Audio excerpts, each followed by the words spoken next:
Buat teman-temanku yang baru gabung, bisa cek di playlist untuk urutan videonya, dan bisa juga cek di playlist untuk judul barunya.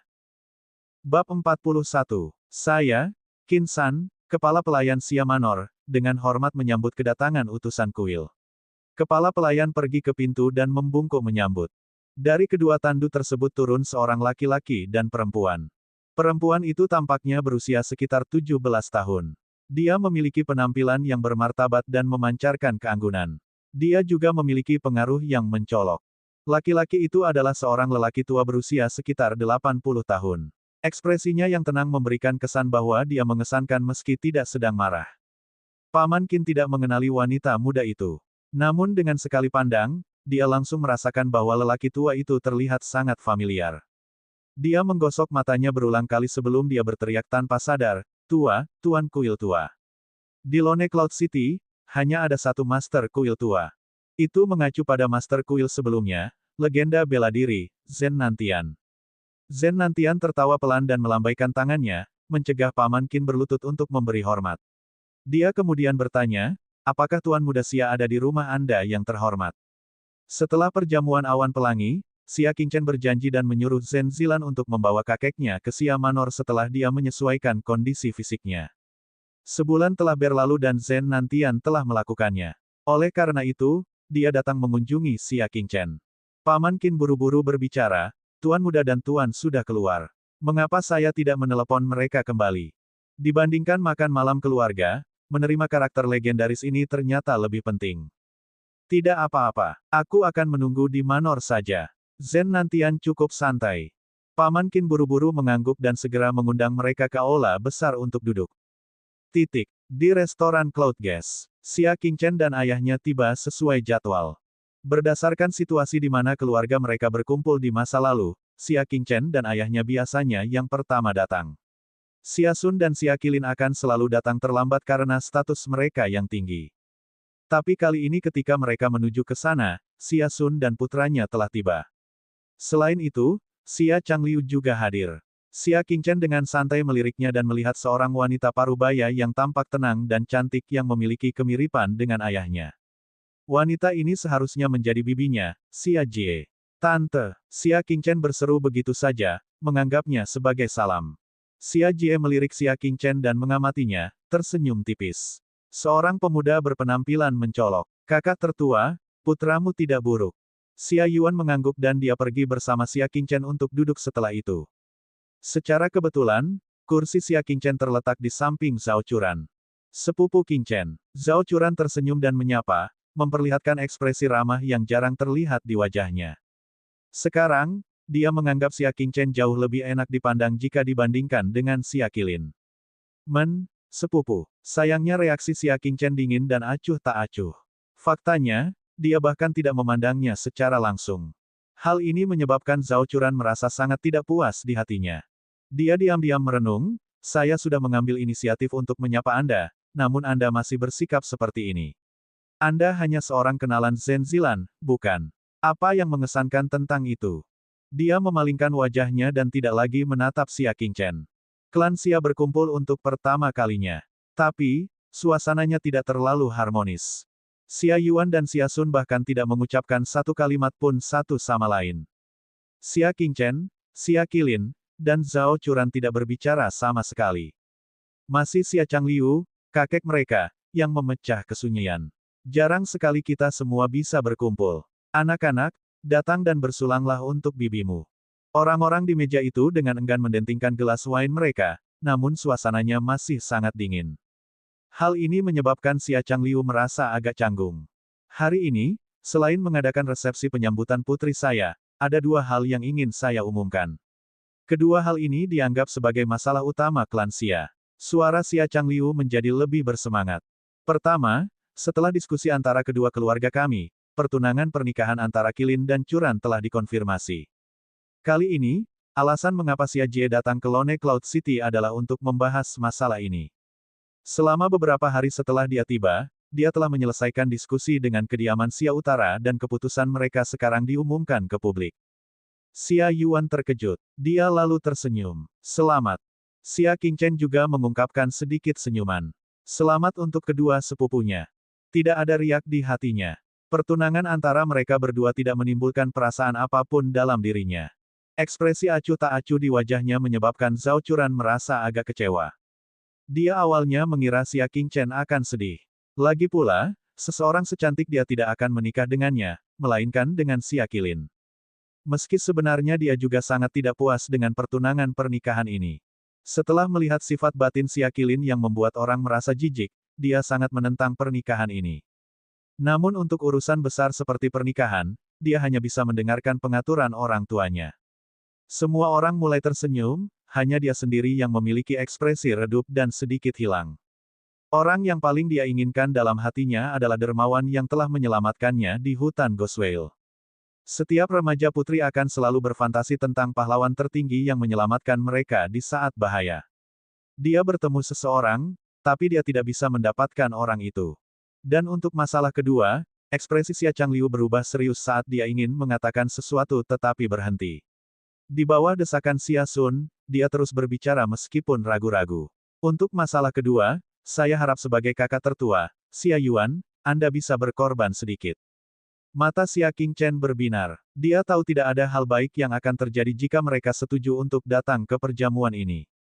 Ekspresi Xia Yuan tidak berubah. Ayah, selesaikan kata-katamu dulu. Xia Changliu berhenti sejenak. Ekspresinya semakin bertekad. Baru-baru ini, klan saudara laki-laki kedua Anda mengalami beberapa kesulitan dan perlu mengumpulkan 1 juta tael perak.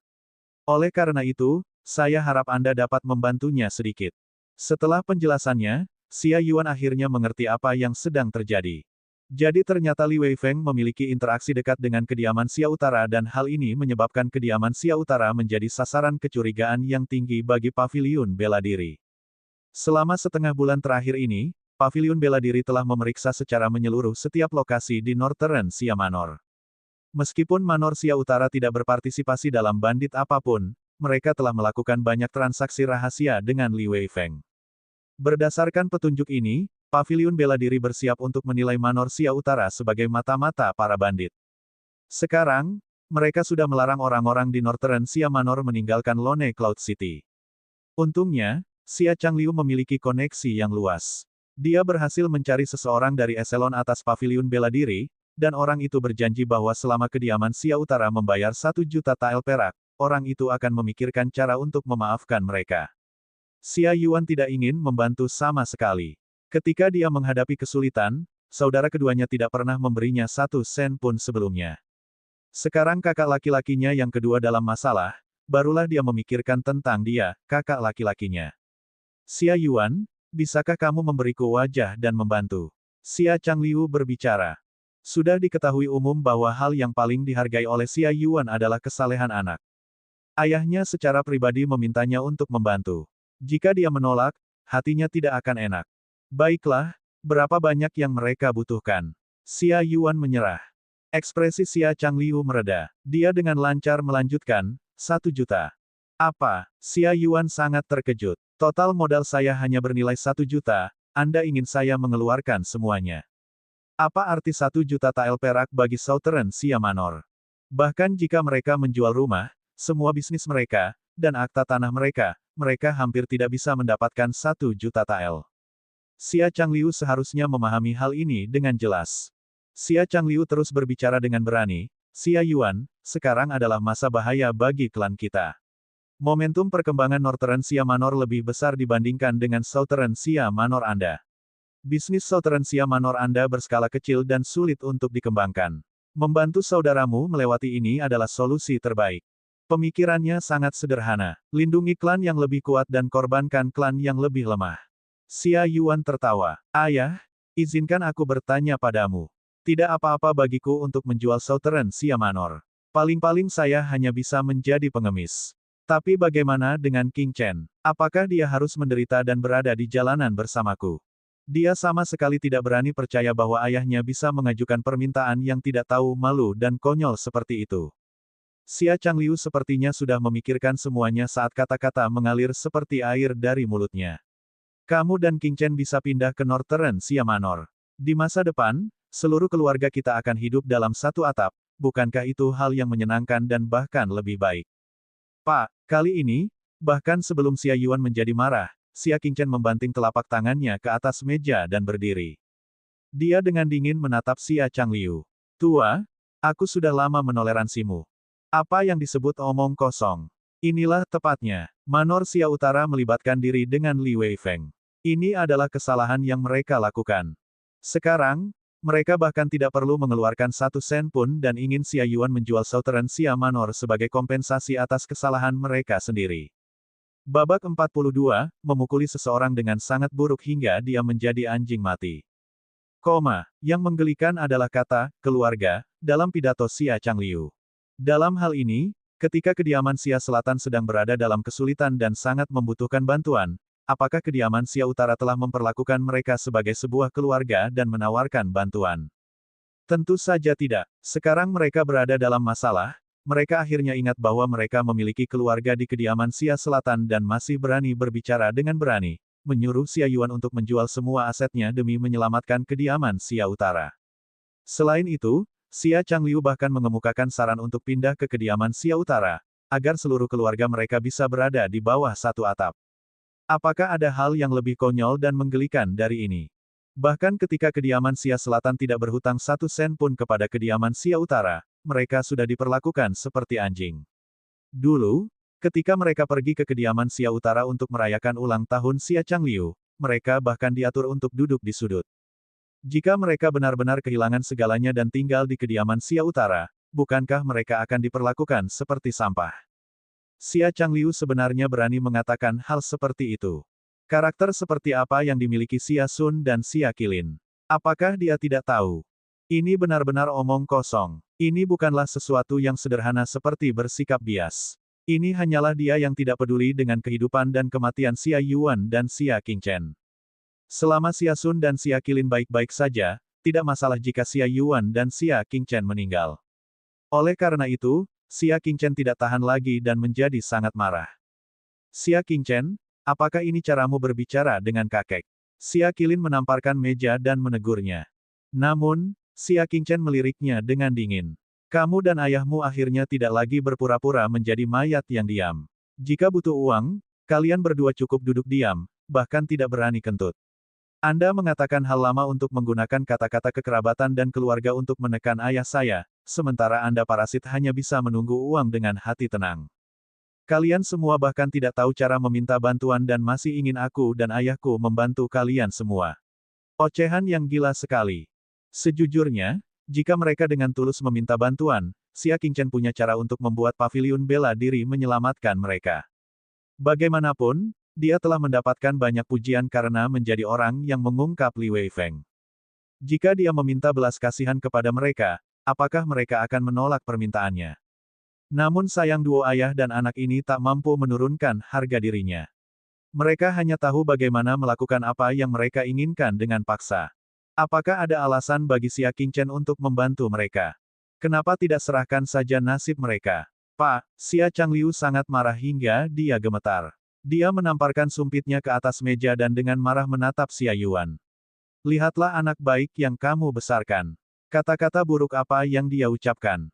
Namun, Xia Yuan yang selalu menunjukkan rasa berbakti dan mendengarkannya tetap tidak bergerak. Setelah beberapa waktu, dia perlahan berbicara. Keinginan Qingchen adalah keinginanku. Karena saudara laki-laki kedua telah melakukan kesalahan, dia harus memikirkan cara untuk menyelesaikannya sendiri. Saya tidak akan mengambil 1 sen pun. Setelah berbicara, dia bangkit. Anak tidak berbakti. Mata Xia Changliu yang sudah tua terbuka lebar saat dia mencaci maki, aku melahirkanmu dan membesarkanmu. Pada akhirnya, apakah ini caramu menunjukkan kesalehan anak? Xia Yuan dengan tenang berbicara, untuk menunjukkan kepada Anda kesalehan adalah apa yang harus saya lakukan. Namun, kakak kedua tidak melahirkanku dan juga tidak membesarkanku. Tidak ada alasan mengapa saya harus membuat keluarga saya bangkrut untuk membantunya. Selamat tinggal. Xia Yuan mengepalkan tangannya ke arah Xia Jie. Xia Yuan, aku sudah memutuskan masalah ini. Kamu tidak punya hak untuk menolak. Xia Changliu berbicara dengan tajam dengan ekspresi pucat. Xia Yuan bisa mendengar maksud kata-katanya. Matanya menyipit. Ayah, apa maksudmu? Xia Qingchen juga bisa merasakan ada yang tidak beres. Namun, baik itu Xia Changliu, Xia Sun, atau Xia Qilin, semuanya hanya duduk, tidak memberikan jawaban sama sekali. Pada akhirnya, Zhao Churan memasang ekspresi keengganan di wajahnya saat dia melirik Xia Yuan. Ada belas kasih di matanya saat dia diam-diam menulis kata, rumah, di telapak tangannya dan menunjukkannya pada Xia Yuan. Rumah. Mata Xia Yuan menyipit seolah dia memahami sesuatu. Kalian semua mengirim seseorang ke kediamanku. Karena dia sudah menebaknya, Xia Changliu tidak lagi berniat menyembunyikan ini. Dia berbicara dengan percaya diri seolah keadilan ada di pihaknya. Itu benar, saya sudah mengirim seseorang untuk mengambil alih tempat tinggal Anda. Ini adalah urusan batin klan kami. Bahkan jika kamu melaporkan hal ini ke ibu kota kekaisaran, tidak ada yang akan peduli. Apa, Xia Yuan tidak percaya ayahnya akan melakukan hal seperti itu? Dengan kata lain, bahkan sebelum mereka datang ke makan malam ini, Xia Changliu sudah membuat pengaturan untuk mengirim orang ke kediaman mereka. Karena mereka sudah dapat memperkirakan bahwa Xia Yuan dan Xia Qingchen tidak akan setuju. Oleh karena itu, mereka ingin menjual secara paksa sesuatu milik Xia Yuan.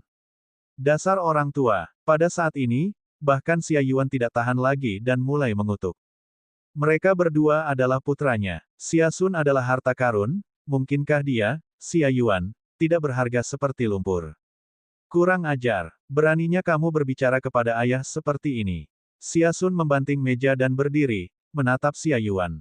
Sebagai kakak laki-laki tertua, kamu bahkan tidak memiliki sedikit pun rasa berbakti. Kamu sebaiknya berhati-hati agar aku, sebagai adikmu, bisa mengajarimu cara menjadi manusia yang benar. Enyahlah. Xia Yuan sangat marah. Selama bertahun-tahun, dia menderita karena saudara laki-lakinya yang kedua dan dia telah melakukan yang terbaik untuk menanggungnya. Tapi sekarang, dia tidak mau lagi. Kekerabatan seperti itu, keluarga seperti itu, mereka mungkin saja masuk neraka. Hal yang tidak berbakti. Biarkan aku memberimu pelajaran. Xia Sun melompat keluar dan membanting telapak tangannya ke arah Xia Yuan. Dia selalu bergantung pada basis budidayanya yang lebih tinggi untuk menindas Xia Yuan. Tapi sekarang, hal itu tidak lagi terjadi. Jika itu terjadi di masa lalu, Xia Yuan pasti akan bersembunyi. Tapi sekarang, Xia Yuan tidak hanya tidak bersembunyi, tapi dia bahkan berteriak dan mengambil inisiatif untuk menyerang. Sikap pertama perebutan bintang, bintang jatuh. Dalam sekejap, Xia Yuan meledak dengan basis budidayanya di tingkat pusaran kedua dari tahap konstelasi utama. Berbicara tentang kultivasi, dia hanya satu tingkat lebih rendah dari tingkat pusaran ketiga Xia Sun. Namun, keterampilan bela diri yang dia gunakan adalah teknik tingkat kuning bermutu tinggi yang diberikan Xia Qingchen kepadanya. Itu juga merupakan puncak dari semua keterampilan bela diri tingkat kuning tingkat tinggi. Begitu dia menunjukkan jurus pertama, bersama dengan basis budidayanya, bahkan para ahli di tingkat pusaran keempat dari tahap konstelasi utama harus menghindari kekuatan superiornya. Apalagi Xia Sun, serangan telapak tangannya dibalas langsung dengan satu jari dari Xia Yuan. Ark, Xia Sun mengeluarkan jeritan menyedihkan yang terdengar mirip dengan suara babi yang sekarat. Wajahnya dipenuhi penderitaan dan ketakutan. Xia Changliu dan Xia Jie juga sangat terkejut. Xia Yuan benar-benar berhasil menembus tahap konstelasi utama dan bahkan berada di tingkat pusaran kedua. Tidak hanya itu, tapi dia juga menggunakan keterampilan bela diri yang begitu mendalam. Xia Yuan tidak berhenti di situ. Matanya terlihat gila, sepertinya dia melampiaskan semua kebencian yang dia rasakan akibat penindasan seumur hidup. Sikap kedua perebutan bintang, kepunahan. Posisi ketiga, tanpa suara. Dia melancarkan serangan tiga jari secara terus-menerus, mengetuk bagian tubuh Xia Sun yang berbeda. Setiap tempat yang dia ketuk, tulang-tulang di sana langsung hancur, menyebabkan Xia Sun merasakan sakit yang luar biasa. Ketika dia selesai melakukan tiga gerakan, Xia Sun sudah terbaring di tanah. Wajahnya berkerut saat dia menjerit kesakitan. Di mana kemegahannya di masa lalu? Ketika Xia Qilin melihat ini, matanya menjadi merah.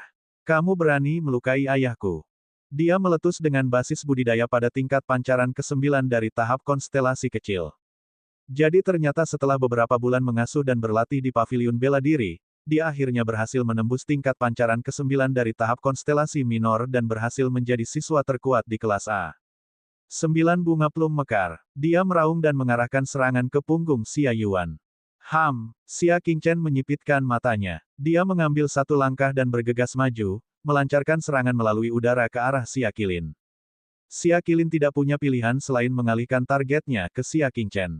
Keduanya menggunakan jurus pertama dari keterampilan bela diri yang sama, dan kekuatan yang dilepaskan pun setara. Aliran kekuatan batin mereka menghilang setelah saling meledak di udara. Hal tercela yang diam-diam mempelajari keterampilan bela diri saya. Xia Qilin meraung dengan suara rendah. Dia masih bersikeras percaya bahwa keterampilan bela diri Xia Qingchen berasal dari manual yang mereka beli di pelelangan. Xia Qingchen dengan dingin menjawab, belajar secara diam-diam. Saya sudah menjelaskan hal ini sebelumnya. Sekarang, izinkan saya menjelaskannya kepada Anda sekali lagi. Sikap kedua, aliran angin salju. Dia dengan cepat bergerak maju. Kekuatan batinnya terpancar dalam postur bersepeda. Sikap ketiga, tamu dari surga. Sikap keempat, keberangkatan plum jatuh. 4 jurus digunakan bersamaan, sehalus awan mengambang dan air mengalir. Inti dari setiap gerakan dilepaskan dengan sempurna, mendorong Xia Qilin begitu keras sehingga dia hanya bisa bertahan. Dan sikap terakhir menyebabkan Xia Qilin terbang di udara saat dia batuk darah, membuat lubang di pintu dan mengejutkan para tamu di ruang VIP berikutnya di restoran tersebut.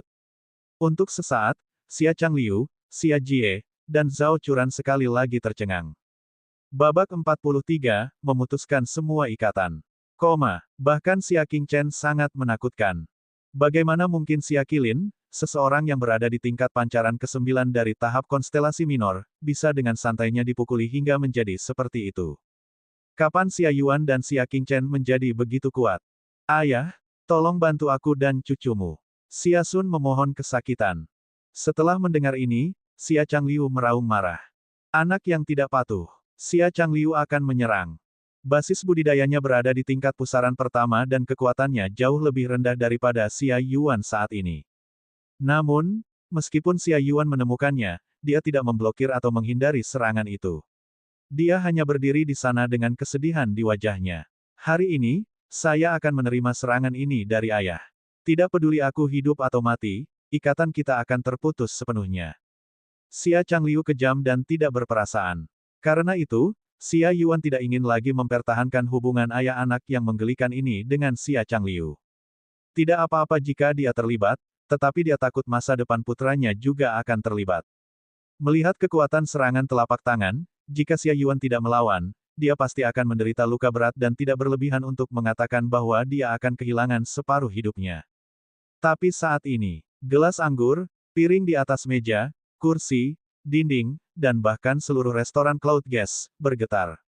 Setelah itu, ledakan energi yang mengejutkan muncul dari bawah. Meja, kursi, piring, cangkir anggur, semuanya mulai melayang. Xia Changliu, yang sedang menyerang, terhempas ke langit-langit oleh ledakan energi dari bawah. Semua orang di ruangan itu kaget. Ini, mata Xia Qingchen berkilat kaget. Qi naik ke sungai astral. Tanda basis budidaya di panggung bintang utama. Bom, bom. Di tangga, suara langkah kaki tiba-tiba terdengar tanpa henti, semakin dekat dan dekat. Dengan setiap langkah yang diambil, jumlah energi yang membanjiri ke atas semakin besar. Semua orang menatap ketakutan dan kaget ke pintu masuk tangga. Sesaat kemudian, seorang lelaki tua keriput berusia sekitar 80 tahun dengan punggung bungkuk terlihat berjalan perlahan ke atas dengan tangan terlipat di belakang punggung. Di belakang lelaki tua itu, seorang wanita muda dengan ekspresi tidak senang terlihat mengikuti. Dia terus-menerus meremas pergelangan tangannya. Xia Yuan, Xia Sun, dan Xia Jie semuanya memiliki tatapan asing di mata mereka. Mereka menatap lelaki tua yang memiliki aura luar biasa ini tetapi mereka tidak tahu siapa dia. Hanya Xia Changliu yang gemetar saat dia berteriak kaget, Zen Nantian. Saat ia masih muda, ketenaran Zen Nantian telah mengejutkan dunia, mendapatkan gelar legenda bela diri. Setelah itu, dia mengasingkan diri dan tidak menunjukkan wajahnya selama puluhan tahun. Sekarang, bagi orang parubaya dan lebih muda, hanya sedikit orang yang pernah melihat wajah Zen Nantian sebelumnya. Hanya orang-orang dari generasi Xia Changliu yang beruntung bisa melihatnya. Matanya terbuka lebar karena tidak percaya. Legenda bela diri itu sendiri sebenarnya datang ke restoran kecil ini. Sudah bertahun-tahun sejak terakhir kali saya menunjukkan diri saya di depan umum, dan saya berpikir bahwa masih ada seseorang yang mengingat saya. Zen Nantian perlahan memasuki ruang VIP tempat mereka berada. Saat dia berbicara, semua energi di sini lenyap. Meja, kursi, cangkir anggur, semuanya jatuh dari udara. Xia Changliu tidak punya waktu untuk mengocok anggur yang jatuh padanya saat dia berlutut dengan panik dan berbicara dengan emosional, junior menghormati legenda bela diri. Apa? Legenda bela diri? Xia Yuan, Xia Sun, Xia Jie, Zhao Churan, dan Xia Qilin dengan gelisah berlutut untuk memberi hormat. Mereka sebenarnya cukup beruntung dalam hidup ini bisa bertemu dengan karakter legendaris tersebut. Hanya Xia Qingchen yang terus berdiri. Bahkan dia bertanya, apa yang kamu lakukan di sini? Pertanyaan ini hampir membuat Xia Yuan takut setengah mati. Ini adalah legenda bela diri. Di seluruh kadipaten di Vinebloom, termasuk negara-negara terdekat, dia adalah hegemon tertinggi yang terkuat. Bagaimana Xia Qingchen bisa berbicara kepada legenda bela diri seperti itu? Tidak ada yang tahu alasannya tetapi Zhen Nantian tidak menyalahkan Xia Qingchen dan malah tersenyum. Tempat tinggalmu hancur. Orang tua ini tidak punya tempat tujuan dan hanya bisa datang ke sini untuk mencari Anda untuk mengambil bagian dalam lingkungan yang ramai. Zhen Zilan yang berdiri di belakangnya menatap Xia Qingchen dengan ekspresi kebencian yang tersembunyi. Tempat tinggal apa itu? Aku dan kakekku sedang menunggumu di sana, tapi pada akhirnya, sekelompok menyerbu masuk dan mulai memukuli orang. Kami tidak punya pilihan selain menghadapinya. Sekarang, bahkan pergelangan tangan saya pun sakit. Itulah sebabnya Zhen Nantian marah dan mengirim semua penjajah terbang dengan sebuah tendangan. Setelah memeriksa dengan kepala pelayan, dia memutuskan untuk datang ke sini secara pribadi untuk mencari Xia Qingchen. Tapi ketika dia tiba, dia melihat Xia Changliu bersiap menyerang Xia Yuan dan Xia Qingchen. Dia tentu saja tidak akan berdiam diri dan memutuskan untuk bertindak untuk menghentikan Xia Changliu. Ketika Xia Qingchen mendengar ini, dia berbicara dengan nada meminta maaf. Maaf, ada beberapa skandal buruk yang terjadi di keluarga saya. Ini melibatkan Nona Zhen. Oh, apakah ini benar-benar masalah klanmu? Saya mendengar banyak orang berkata bahwa Northern Xia Manor ingin mengambil alih tempat tinggal Anda. Awalnya saya masih tidak percaya dengan hal ini. Bagaimana mungkin ada sesuatu yang tidak masuk akal? Jadi ternyata itu benar. Wajah Zhen Zilan tampak terkejut. Sebagai seorang pejalan kaki, bahkan dia merasa hal ini tidak terpikirkan. Anggota klan mana yang akan melakukan tindakan seperti merampas secara paksa properti anggota keluarga mereka sendiri? Bahkan musuh pun tidak akan berani melakukan tindakan terang-terangan seperti itu, bukan? Yah, ini bukan tempat untuk ngobrol. Ayo kembali ke kediamanku sebelum kita bicara, kata Xia Qingchen dengan santai. Zhen Nantian mengangguk. Dia melirik ke arah Xia Changliu dan yang lainnya sebelum beralih ke Xia Qingchen. Tidak baik bagiku untuk ikut campur dalam urusan internal klanmu. Tetapi jika seseorang menindasmu dan keluargamu, kamu bisa datang langsung ke kuil untuk mencariku. Sebenarnya, mustahil bagi legenda bela diri seperti dia untuk peduli pada makhluk tidak penting seperti Xia Changliu. Itu akan sangat menghina statusnya. Bagaimanapun, dia bisa dengan santai menginstruksikan beberapa ahli kuil untuk membantu Xia Qingchen. Tapi dia sebenarnya mengatakan bahwa Xia Qingchen bisa langsung mencarinya. Dia akan membantu Xia Qingchen secara pribadi. Dari sini, orang dapat mengetahui seberapa besar wajah yang dia berikan pada Xia Qingchen. Sekelompok badut penari, apa yang bisa mereka lakukan?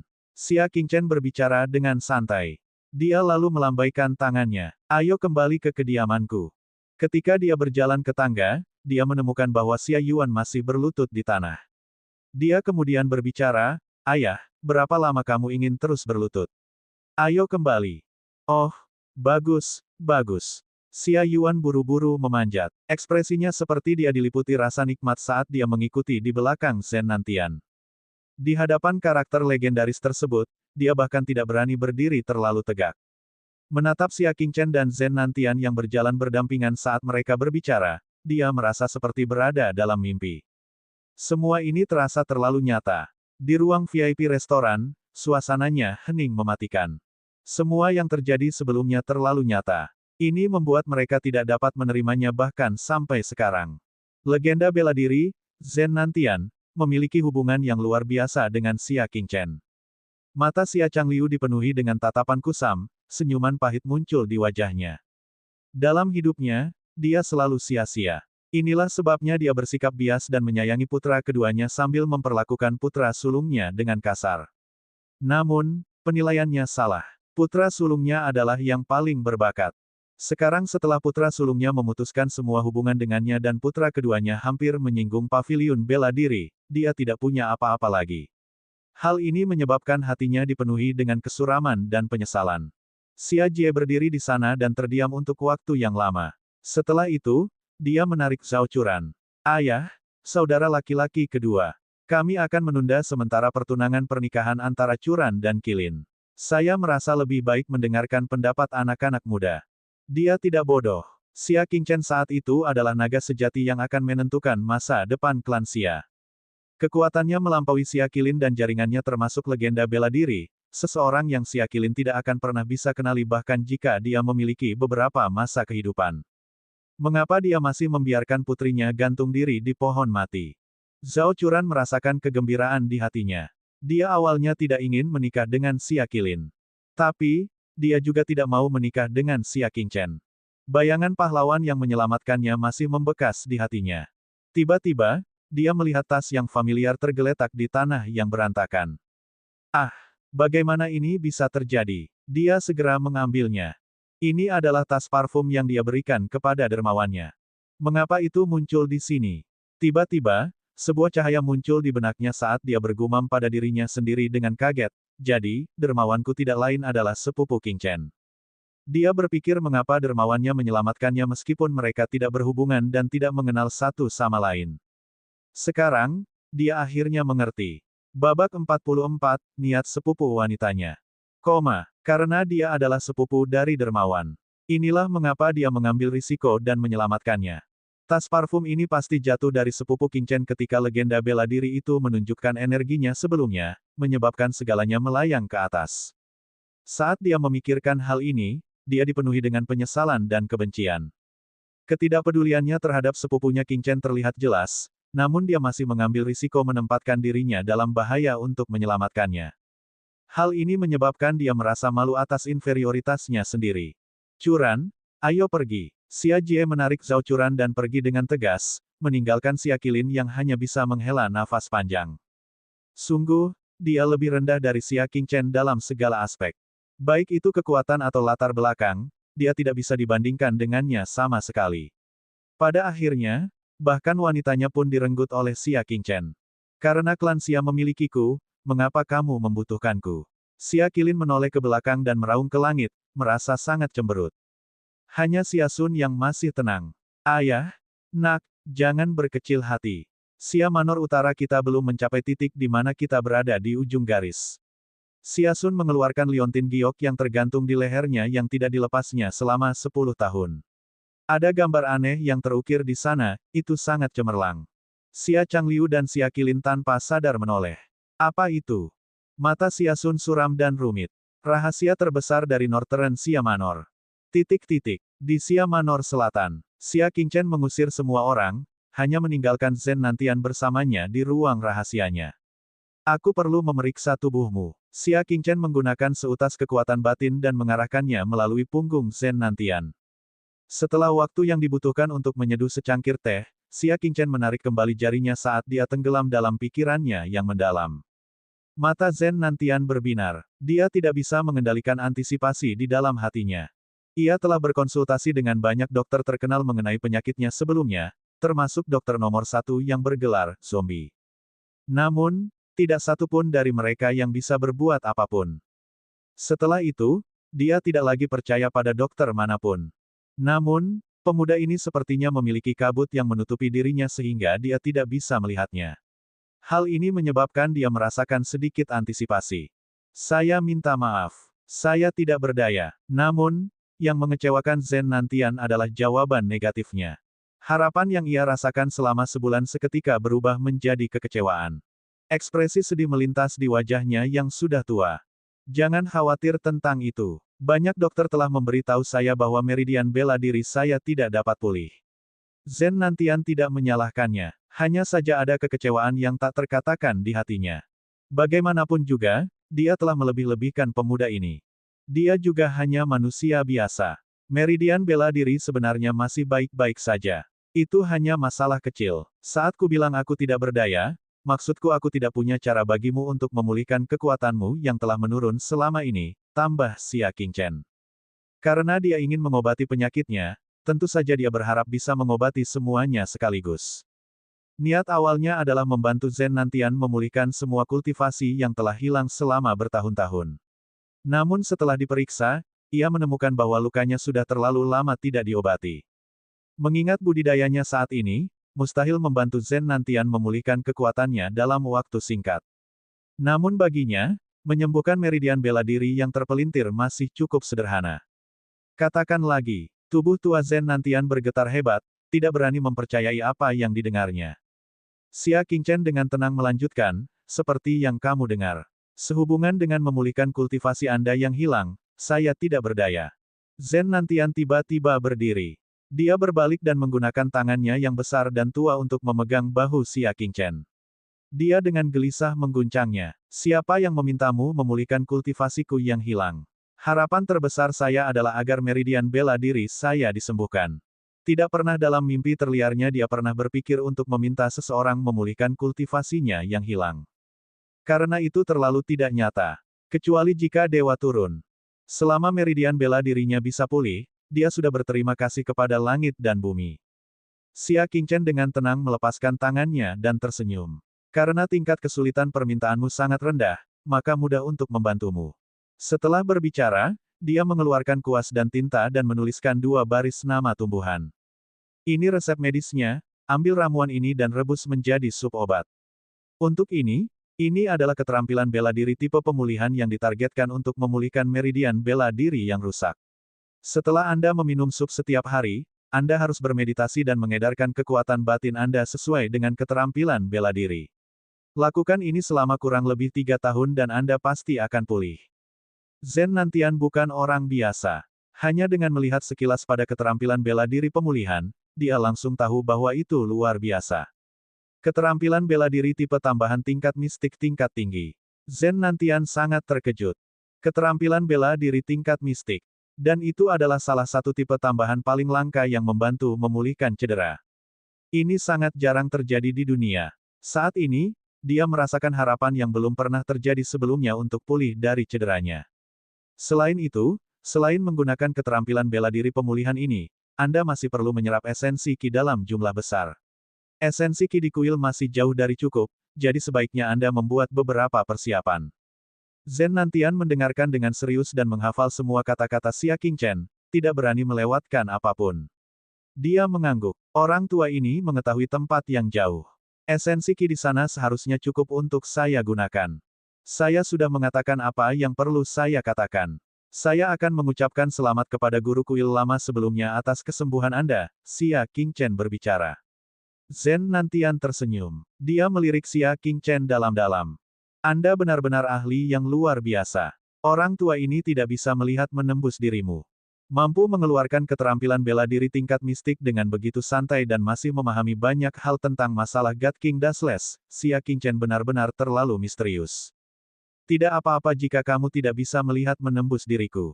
Cukuplah kamu bisa melihat kepribadianku. Tangan Xia Qingchen tergenggam di belakang punggungnya sambil tersenyum. Zhen Nantian mengangguk. Dia benar-benar bisa melihat kepribadian Xia Qingchen. Melakukan apa yang dijanjikan, reputasi dan prestise Xia Qingchen tidak perlu dipertanyakan lagi. Bagaimana orang tua ini membalas budimu? Zhen Nantian bertanya. Xia Qingchen menggelengkan kepalanya. Saya sudah mendapatkan hadiahnya. Jika Master Kuil lama tidak punya masalah lain, silakan kembali. Barang lama God King Dashless adalah hadiahnya. Tapi dibandingkan dengan mengobati luka-luka Zhen Nantian, barang lama itu benar-benar tidak layak untuk disebutkan. Di masa depan, jika kamu mengalami kesulitan, silakan cari aku. Zhen Nantian berjanji. Xia Qingchen mengangguk ringan dan berjalan bersama Zhen Nantian dan Zhen Zilan menuju pintu keluar. Ketika mereka sampai di sana, mereka melihat Xia Jie dan Zhao Churan bergegas mendekat. Para pelayan di belakang mereka juga membawa banyak tas. Xia Qingchen tercengang. Apa yang sedang terjadi? Setelah melihat ini, Zhen Nantian menggenggam tangannya. Teman kecil, orang tua ini akan mengucapkan selamat tinggal di sini. Di masa depan, jika Anda punya waktu luang, silakan datang ke kuil. Jika saya tidak ada di sana, saya akan meminta Zilan untuk menerima Anda. Baiklah, aku tidak akan mengirimmu pergi lebih jauh lagi, jawab Xia Qingchen. Dia menyaksikan mereka berdua meninggalkan Manor sebelum akhirnya beralih ke Xia Jie yang sedang mengamati Southern Xia Manor. Dia dengan tenang bertanya, Bibi, apakah kamu ingin pindah? Xia Yuan sedikit tidak berdaya saat dia berdiri di samping adiknya. Xia Yuan berbicara, King Chen, rumah paman keduamu tidak begitu damai akhir-akhir ini. Biarkan saja bibi dan sepupumu tinggal di kediaman kita untuk saat ini, oke? Xia King Chen melirik bibinya dan Zhao Churan. Sejujurnya, dia tidak terlalu membencinya, tapi dia juga tidak memiliki kesan yang baik terhadapnya. Sebelumnya di jamuan makan malam itu, ketika Xia Sun, Xia Qilin, dan Xia Changliu menyerang, bibinya ini tidak membantu atau menghentikan mereka, dia hanya berdiri di samping dan mengawasi. Adapun Zhao Churan, dia tidak terlalu membencinya, tetapi sangat sulit baginya untuk menyukainya. Seorang wanita muda yang mencari bantuan untuk menaiki tangga sosial. Betapapun cantiknya penampilannya, mustahil hatinya tergerak. Oh, kalau begitu tetaplah di sini. Xia King Chen tidak keberatan. Dia mengangguk kepada ibu dan putrinya. Bibi dan sepupu bisa tinggal di sini dengan nyaman. Saya punya sesuatu dan akan kembali ke paviliun bela diri terlebih dahulu. Setelah berbicara, dia langsung pergi. Zhao Churan menggigit bibir rubinya dengan ringan, dan matanya yang seperti kristal mengandung sedikit rasa malu. Tepat ketika dia ingin mengambil inisiatif untuk berbicara dengan Xia King Chen, dia sudah pergi. Sekarang, ekspresi kekecewaan muncul di wajahnya yang seperti batu giok. Hari-hari ke depan masih panjang, mengapa harus terburu-buru? Suara lembut Xia Jie berbisik di telinganya. Wajah Zhao Churan memerah saat melihat ibunya telah mengetahui pikiran dan niatnya. Namun dia juga merasa lebih optimis sekarang. Memang benar, meskipun sepupunya luar biasa dan pasti akan menarik perhatian banyak wanita cantik di masa depan, dia tetaplah sepupunya dan seperti kata pepatah, paviliun yang paling dekat dengan air akan menikmati cahaya bulan terlebih dahulu. Setelah memikirkan hal ini, emosinya terasa jauh lebih baik. Babak 45, menyebabkan orang membencinya. Di paviliun bela diri. Ketika Xia King Chen kembali, dia melapor ke Qin Lin. Sangat cepat. Qin Lin tersenyum. Itu bagus juga. Saya akan memberi Anda hadiah karena mendapatkan tempat pertama dalam pelatihan eksternal. Untuk pelatihan eksternal ini, juara pertama setiap kelas akan mendapat hadiah yang sangat unik. Qin Lin mengeluarkan mutiara bundar yang berwarna merah menyala. Ini adalah bukti bagimu untuk bisa memasuki danau api paviliun bela diri. Qin Lin tersenyum. Xia King Chen terkejut. Danau api adalah tempat yang hanya bisa dimasuki oleh siswa senior. Tempat itu dipenuhi dengan banyak esensi Qi yang disebabkan oleh api. Kepadatannya 3 kali lipat dari kepadatan dunia luar. Namun, bagi siswa senior pun, mereka hanya diperbolehkan masuk ke sana setahun sekali. Karena kerusakan yang ditimbulkan pada tubuh sangat besar, jika digunakan untuk budidaya jangka panjang, akibatnya pasti akan sangat mengerikan. Memasuki setahun sekali sudah menjadi batasnya. Sungguh, hadiah istimewa. Xia King Chen sangat puas. Selanjutnya, dia ingin mencurahkan seluruh hatinya ke dalam kultivasi dan mencoba yang terbaik untuk menerobos ke tahap konstelasi tengah sebelum Wind Cloud Meet. Jika dia bisa mencapai ini, dia akan mengetahui rahasia 17 tahun dari ayahnya. Dia kemudian tiba di Danau Api. Kolam lava berdiameter 300 zang muncul di matanya. Ada ratusan ruang budidaya buatan yang menonjol keluar dari lahar. Berdiri di tepi Danau Api, orang sudah bisa merasakan kepadatan esensi Qi di sini jauh lebih tebal daripada di dunia luar. Namun, ada seberkas api Qi di dalam esensi Qi. Jika seseorang menyerapnya secara berlebihan, Qi api akan tetap berada di meridian bela diri seseorang dan mungkin merusaknya. Xia King Chen menarik napas kecil dan menemukan bahwa Qi api yang masuk ke tubuhnya secara alami dikeluarkan dari pori-porinya. Hal ini disebabkan dia mengonsumsi Dragon Blood Powder dalam jangka waktu yang lama, sehingga menyebabkan tubuhnya melakukan hal tersebut sebagai sebuah kebiasaan. Potensi obat dari bubuk darah naga sangat dahsyat. Derajat teriknya sama sekali tidak kalah dengan lahar. Oleh karena itu, Qi api di sini tidak dapat melukainya. Dia sekarang mengamati distribusi ruang budidaya. Sebelum dia datang, dia sudah mendengar bahwa semakin dalam, semakin padat esensi Qi. Karena dia tidak takut dengan kerusakan yang disebabkan oleh Qi api, dia akan memilih salah satu ruang budidaya yang terletak di bagian terdalam dari Danau Api. Kakak senior Zhou, jarang sekali kita bertemu satu sama lain. Kalau begitu, kenapa kita tidak mengadakan sedikit kompetisi dan melihat siapa di antara kita yang bisa berkultivasi lebih lama di area tengah?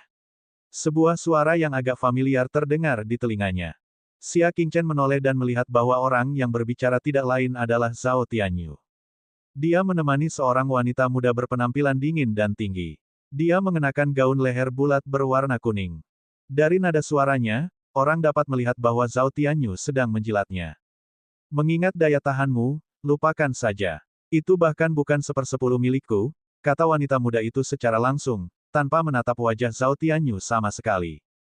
Zhao Tianyu dengan canggung tertawa. Dia sudah terbiasa dengan hal itu, tapi dia tidak menganggap kata-katanya benar. Tiba-tiba, Zhao Tianyu memperhatikan Xia Qingchen yang sedang berdiri di tepi danau api. Dia tanpa sadar berteriak kaget, "Xia Qingchen." Wanita dengan ekspresi dingin itu menoleh dan bertanya dengan heran, wajah yang asing sekali, apakah kamu kenal dengannya? Ekspresi Zhao Tianyu berubah menjadi rumit. Bagaimana mungkin dia tidak mengenal Xia Qingchen? Justru karena dia ikut campur dalam masalah antara Xia Qilin dan Xia Qingchen yang menyebabkan dia melibatkan ayahnya. Ayahnya terpaksa berlutut selama 1 hari 1 malam di pintu masuk Rainbow Cloud Villa. Pada akhirnya, dia tetap diusir dari Rainbow Cloud Villa. Hal ini menyebabkan seluruh klan Zhao Tianyu tenggelam dalam keributan besar. Untungnya, hubungan Zhao Tianyu dengan wanita muda berwajah dingin ini tidak buruk. Klan Zhao, yang telah kehilangan kekuatan mereka, telah tunduk pada klan tempat wanita muda berwajah dingin itu berada dan menemukan pijakan mereka sekali lagi. Oleh karena itu, dia memikirkan segala macam cara untuk menyukainya. Melihat Xia Qingchen lagi, Zhao Tianyu secara alami merasakan kebencian di hatinya. Saya bertemu dengannya beberapa kali sebelumnya. Dia siswa tahun pertama dari kelas D, Xia Qingchen. Suara Zhao Tianyu dipenuhi dengan rasa jijik. Kakak senior Zhou tiba-tiba mengerti ketika dia bergumam, tidak heran. Beberapa hari yang lalu, siswa tahun pertama kelas A, B, dan C, Lin Tianyu, Wu Yanfei, dan Chen Junlong, bergabung dan datang ke sini ke Danau Api untuk bercocok tanam. Dia melirik Xia Qingchen dan berbicara, saya menyarankan Anda untuk pergi dari sini sekarang.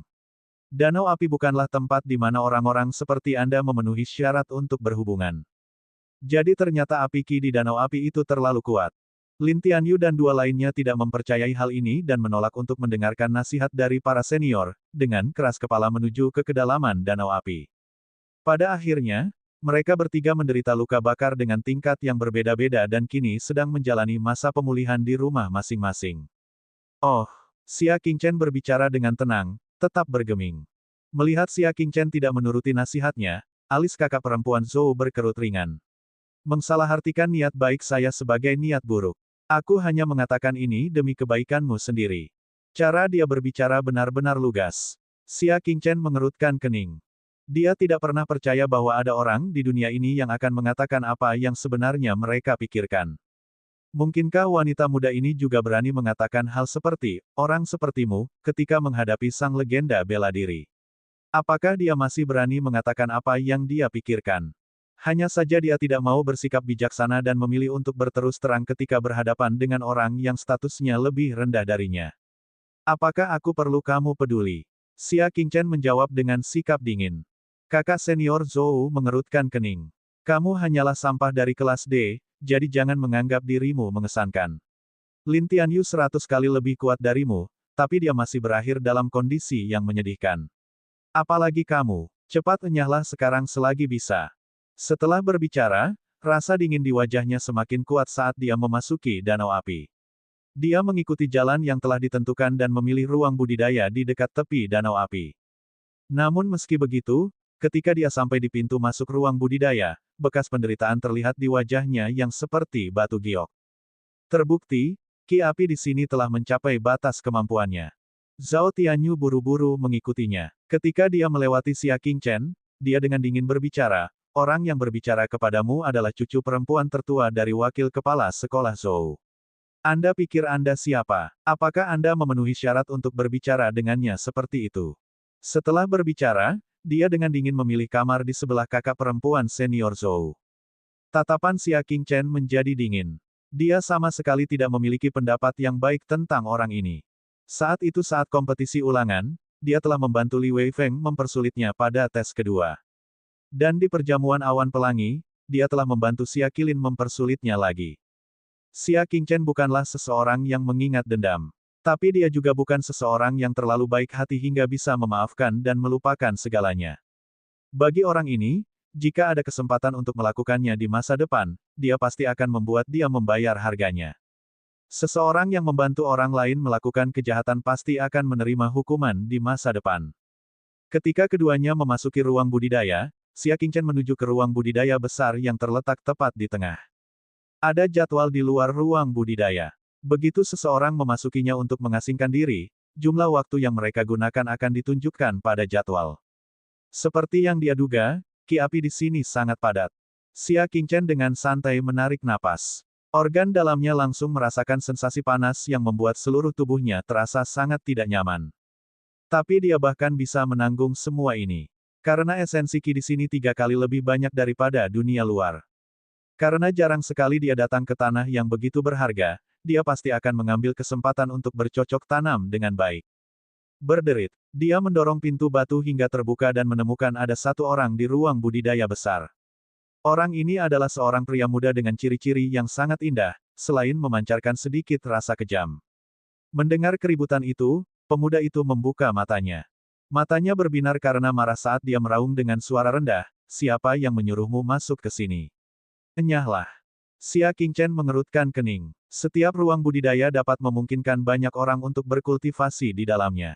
Ruang budidaya ini juga tidak melarang orang lain masuk. Pemuda di hadapannya sungguh tidak masuk akal. Xia Qingchen tidak mengatakan apapun. Dia memilih sudut yang berlawanan dengan pemuda itu dan langsung memulai budidayanya. "Kamu," pemuda itu sepertinya berada pada saat kritis dalam kultivasinya dan tidak bisa berhenti.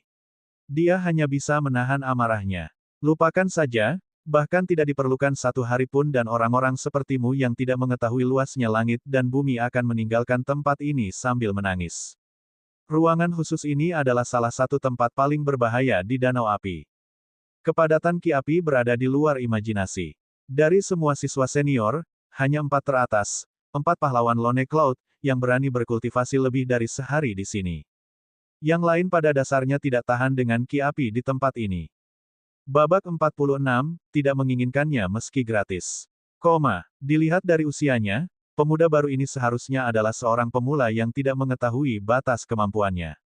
Tidak disangka dia berani datang ke ruang budidaya eksklusif untuk mereka, 4 pahlawan Lone Cloud. Tidak butuh waktu lama sebelum dia mengetahui kehebatan ki api di sini. Memikirkan hal ini, pemuda itu menutup matanya dan melanjutkan kultivasinya. 2 hari berlalu, dia telah mencapai batas budidayanya. Selain 18 hari yang dia habiskan untuk berkultivasi di sini, dia telah tinggal di sini selama total 20 hari. 20 hari. Saya sudah melampaui rekor Xing Liu. Pemuda itu tersenyum, merasa puas. Xing Liu berada di peringkat ketiga di antara 4 pahlawan Lone Cloud, sementara ia berada di peringkat keempat. Hehe, jika Xing Liu mengetahui hal ini, dia mungkin akan sangat marah hingga kehilangan makannya, pikir pemuda itu sambil membuka matanya. Namun, muridnya langsung berkontraksi. Xia Qingchen, yang berada di seberangnya, belum pergi. Tidak buruk. Saya pikir Anda akan kabur setelah 1 hari. Aku tidak menyangka kamu akan bisa bertahan bahkan setelah 2 hari berlalu. Pemuda itu berdiri karena terkejut. Dia berjalan dan dengan cermat menilai budidaya Xia Qingchen. Meskipun dia tidak memiliki kemampuan membedakan legenda bela diri, dia masih bisa merasakan kedalaman di balik seni kultivasi Xia Qingchen. Seni kultivasinya tidak buruk. Pria muda itu mengelus dagunya saat dia menilai Xia Qingchen. Ketika seseorang sedang berlatih seni kultivasi, hal yang paling mereka takuti adalah gangguan eksternal dari orang lain. Dengan dia berbicara 2 kali, Xia Qingchen akhirnya terbangun. Xia Qingchen bertanya dengan tenang, "Bisakah kamu diam?" Ada saling pengertian antar praktisi pencaksilat untuk tidak saling mengganggu ketika sedang berlatih seni kultivasi. "Hehe, maafkan aku. Maafkan aku. Saya hanya merasa bersemangat." Pemuda itu dengan cepat melambaikan tangannya, tidak menunjukkan kekejaman yang dia tunjukkan 2 hari lalu. Itu karena daya tahan Xia Qingchen melampaui ekspektasinya, dan entah bagaimana ia berhasil mendapatkan pengakuannya. Tapi bersabarlah sedikit lebih lama. Saya baru saja menyelesaikan latihan saya dan perlu menampilkan keterampilan bela diri saya untuk memeriksa hasilnya, kata pemuda tersebut sambil mulai menampilkan keterampilan bela dirinya. Apa yang dia lakukan adalah keterampilan bela diri tipe serangan tinju. Itu adalah keterampilan bela diri tingkat kuning tingkat menengah yang langka. Hanya beberapa orang di seluruh Lone Cloud City yang memiliki hak untuk mengembangkan keterampilan bela diri kelas menengah. Ini cukup membuktikan bahwa identitas pemuda ini tidaklah sederhana. Namun, saat teknik tinju diluncurkan, aliran udara akan bergolak seperti ada gemuruh guntur. Xia Qingchen tidak dapat berkultivasi dengan damai dan hanya bisa menunggu sampai pemuda itu selesai berlatih. Setelah melalui satu putaran keterampilan bela dirinya, pemuda itu menggaruk kepalanya, merasa bingung. Itu aneh. Kekuatan batinku menjadi lebih kuat, tapi mengapa aku masih belum bisa mencapai kondisi idealku? Oleh karena itu, ia melanjutkan pelatihannya. Namun, segalanya masih belum berjalan sesuai keinginannya. 1 kali, 2 kali, 3 kali. 4 jam berlalu dalam sekejap mata. Kepalanya dipenuhi keringat, tapi dia tetap menolak menyerah. Dia mengertakkan gigi, ingin berkultivasi hingga keterampilan bela dirinya mencapai lingkaran kesempurnaan yang besar. Kesabaran Xia Qingchen berangsur-angsur menipis dan dia berkata, berhenti. Pemuda itu berhenti, merasa kasihan. Saudaraku, tahanlah sebentar lagi. Saya memiliki kebiasaan buruk yang akan membuat saya merasa tidak nyaman jika saya tidak dapat mencapai tujuan yang telah saya tetapkan. Beri aku 1 jam lagi. Dia hendak memulainya sekali lagi, namun Xia Qingchen berdiri dan berkata, sudah cukup. Dengan pendirianmu yang penuh kekurangan, kamu tidak akan menunjukkan kemajuan apapun bahkan jika aku memberimu 10 hari lagi. Hai, pria muda itu berbalik, merasa marah sekaligus geli. Dia menunjuk hidungnya sendiri. Saudaraku, tahukah kamu dengan siapa kamu berbicara? Saya Shen Jinghong, salah satu dari 4 pahlawan Lone Cloud. 4 pahlawan adalah 4 pemuda terkuat di paviliun bela diri. Masing-masing dari mereka memiliki budidaya yang mendalam dan tak terduga. Shen Jinghong adalah salah satunya. Seven Stars Cloud Breaking Palm, miliknya diakui sebagai salah satu teknik tinju terkuat di Lone Cloud City. Kakeknya secara pribadi membimbingnya dalam budidaya. Namun, dia dikritik oleh seseorang yang lebih muda darinya karena pelatihannya penuh kekurangan. Xia Qingchen tidak mau berdebat dengannya. Dia berjalan ke tengah ruang pelatihan, mengambil posisi, dan berkata, perhatikan baik-baik. Setelah mengatakan itu, dia menampilkan set lengkap Seven Stars Cloud Breaking Palm di depan Shen Jinghong. Tidak hanya Seven Stars Cloud Breaking Palm, yang dia tunjukkan dengan kualitas tertinggi dan gerakannya halus, tapi dia juga memancarkan pesona alami seorang Grandmaster. Mata Shen Jinghong terbuka lebar dan dia berdiri di sana, tertegun. Baru setelah Xia Qingchen menyelesaikan demonstrasi, Shen Jinghong menunjuk ke arah Xia Qingchen dengan heran. Kamu diam-diam mempelajari keterampilan bela diri tipe serangan warisan yang telah diturunkan di klan Shen kita. Keterampilan bela diri tipe menyerang ini adalah sesuatu yang hanya dimiliki oleh klan Shen mereka. Saya tidak ingin keterampilan bela diri yang lebih rendah bahkan jika Anda memberikannya kepada saya secara gratis. Xia Qingchen berdiri dengan tangan di belakang punggungnya, berkata, saya baru mempelajarinya setelah melihat Anda berlatih beberapa kali. Tidak mungkin Shen Jinghong mempercayai hal ini. Jika kita bisa mempelajari keterampilan bela diri dengan melihatnya beberapa kali, lalu bagaimana mungkin ada warisan keterampilan bela diri di dunia ini? Semua orang di dunia akan dapat mempelajarinya hanya dari satu demonstrasi. Terlebih lagi, demonstrasi Xia Qingchen jelas terlihat memiliki tingkat penguasaan yang tinggi. Tampaknya hal itu tidak datang dari orang yang baru mempelajarinya. Saya tidak percaya. Shen Jinghong menggelengkan kepalanya dan berkata. Xia Qingchen berkata dengan acuh tak acuh, ada 10 kelemahan besar dalam caramu berlatih. Pertama, aliran kekuatan batin Anda tidak lancar. Ini seharusnya karena kamu terlalu menuruti, dan tubuhmu menjadi lemah karenanya. Kedua, koordinasi antara tangan dan siku tidak lancar.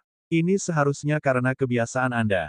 Ketiga, Xia Qingchen mendaftarkannya secara berurutan, dan ekspresi Shen Jinghong berubah dari tidak percaya menjadi terkejut, menjadi takjub, dan kemudian menjadi terkejut.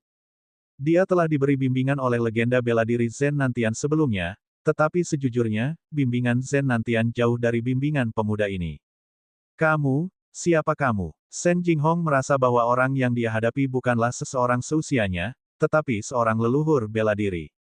Seseorang yang ingin kamu segera pergi. Seseorang yang ingin kamu memberinya kedamaian.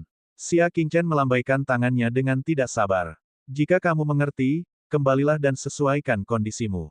Tatapan Shen Jinghong ketika melihat ke arah Xia Qingchen berubah total. Dia memandangnya seolah sedang melihat dewa. Guru, kamu benar-benar eksistensi yang saleh. Shen Jinghong memiliki kekaguman yang tulus dan bahkan tidak keberatan untuk merasa malu memanggil Xia Qingchen sebagai gurunya. Guru, saya akan mengadakan pertemuan pertukaran bela diri bulan depan. Saya harap Anda dapat memberkati kami dengan kehadiran Anda, memberikan bimbingan kepada saya dan teman-teman saya. Tidak tertarik. Dia sedang tidak berminat untuk memberikan bimbingan kepada seseorang yang sama sekali tidak ada hubungannya dengan dia. Shen Jinghong memohon padanya berulang kali, mengganggunya tanpa henti. Xia Qingchen ingin berkultivasi dan tidak tahan dengan gangguan Shen Jinghong, dan kemudian berkata, baiklah, kita akan lihat setelah saya keluar dari pelatihan. Tetapi durasi kultivasi saya tidak tetap, dan saya mungkin tidak bisa keluar dalam sebulan. Tidak apa-apa, saya bisa mengubah waktu pertemuan pertukaran. Setelah melihat betapa luar biasa Xia Qingchen, hati Shen Jinghong merasakan kerinduan yang besar. Kepala Xia Qingchen mulai terasa sakit. Tipe orang yang paling tidak dia takuti adalah si jahat, karena dia bisa menekan mereka dengan kehebatan bela dirinya. Yang paling dia takuti adalah orang-orang baik seperti Shen Jinghong. Dia tidak bisa menggunakan kekuatan bela dirinya untuk melawan mereka, dan sulit untuk melepaskan diri dari mereka. Jika orang ini menunjukkan sisi kejamnya sampai akhir, dia bisa bergerak dan mengusirnya. Namun, meski orang ini eksentrik dan tidak masuk akal, dia tidak dianggap jahat. Dia hanyalah seseorang yang sangat mendambakan kemajuan dalam seni bela diri. Oleh karena itu, Xia Qingchen tidak dapat menemukan alasan untuk mengusirnya. Cukup, sudah cukup, cepat pergi. Xia Qingchen melambaikan tangannya, menyuruhnya pergi. Hanya dengan inilah Shen Jinghong pergi dengan penuh kegembiraan. Xia Qingchen akhirnya mendapatkan kedamaian dan mulai berkultivasi. 10 hari berlalu dengan sangat cepat. Lingkungan luar biasa ini memiliki ki esensi 3 kali lipat dari dunia luar, dan dia telah membersihkan meridian kecilnya yang ke-70 sebelumnya. Namun, dia tidak berencana untuk berhenti. Kesempatan itu sulit didapat, dan dia ingin berlatih terus-menerus sampai dia mencapai batas kemampuannya. Babak 47, memecahkan rekor. Pada saat yang sama, ruang budidaya tertentu di zona luar terbuka. Itu adalah Zhao Tianyu, yang tampaknya berada dalam keadaan yang menyedihkan. Seluruh kulit di tubuhnya terbakar, dan dia berlari keluar dari ruang budidaya dengan kesakitan. Ki api di wilayah luar juga sama menyakitkannya baginya. Batasannya adalah 10 hari. Dia tidak pergi tetapi menunggu di danau api selama 20 hari.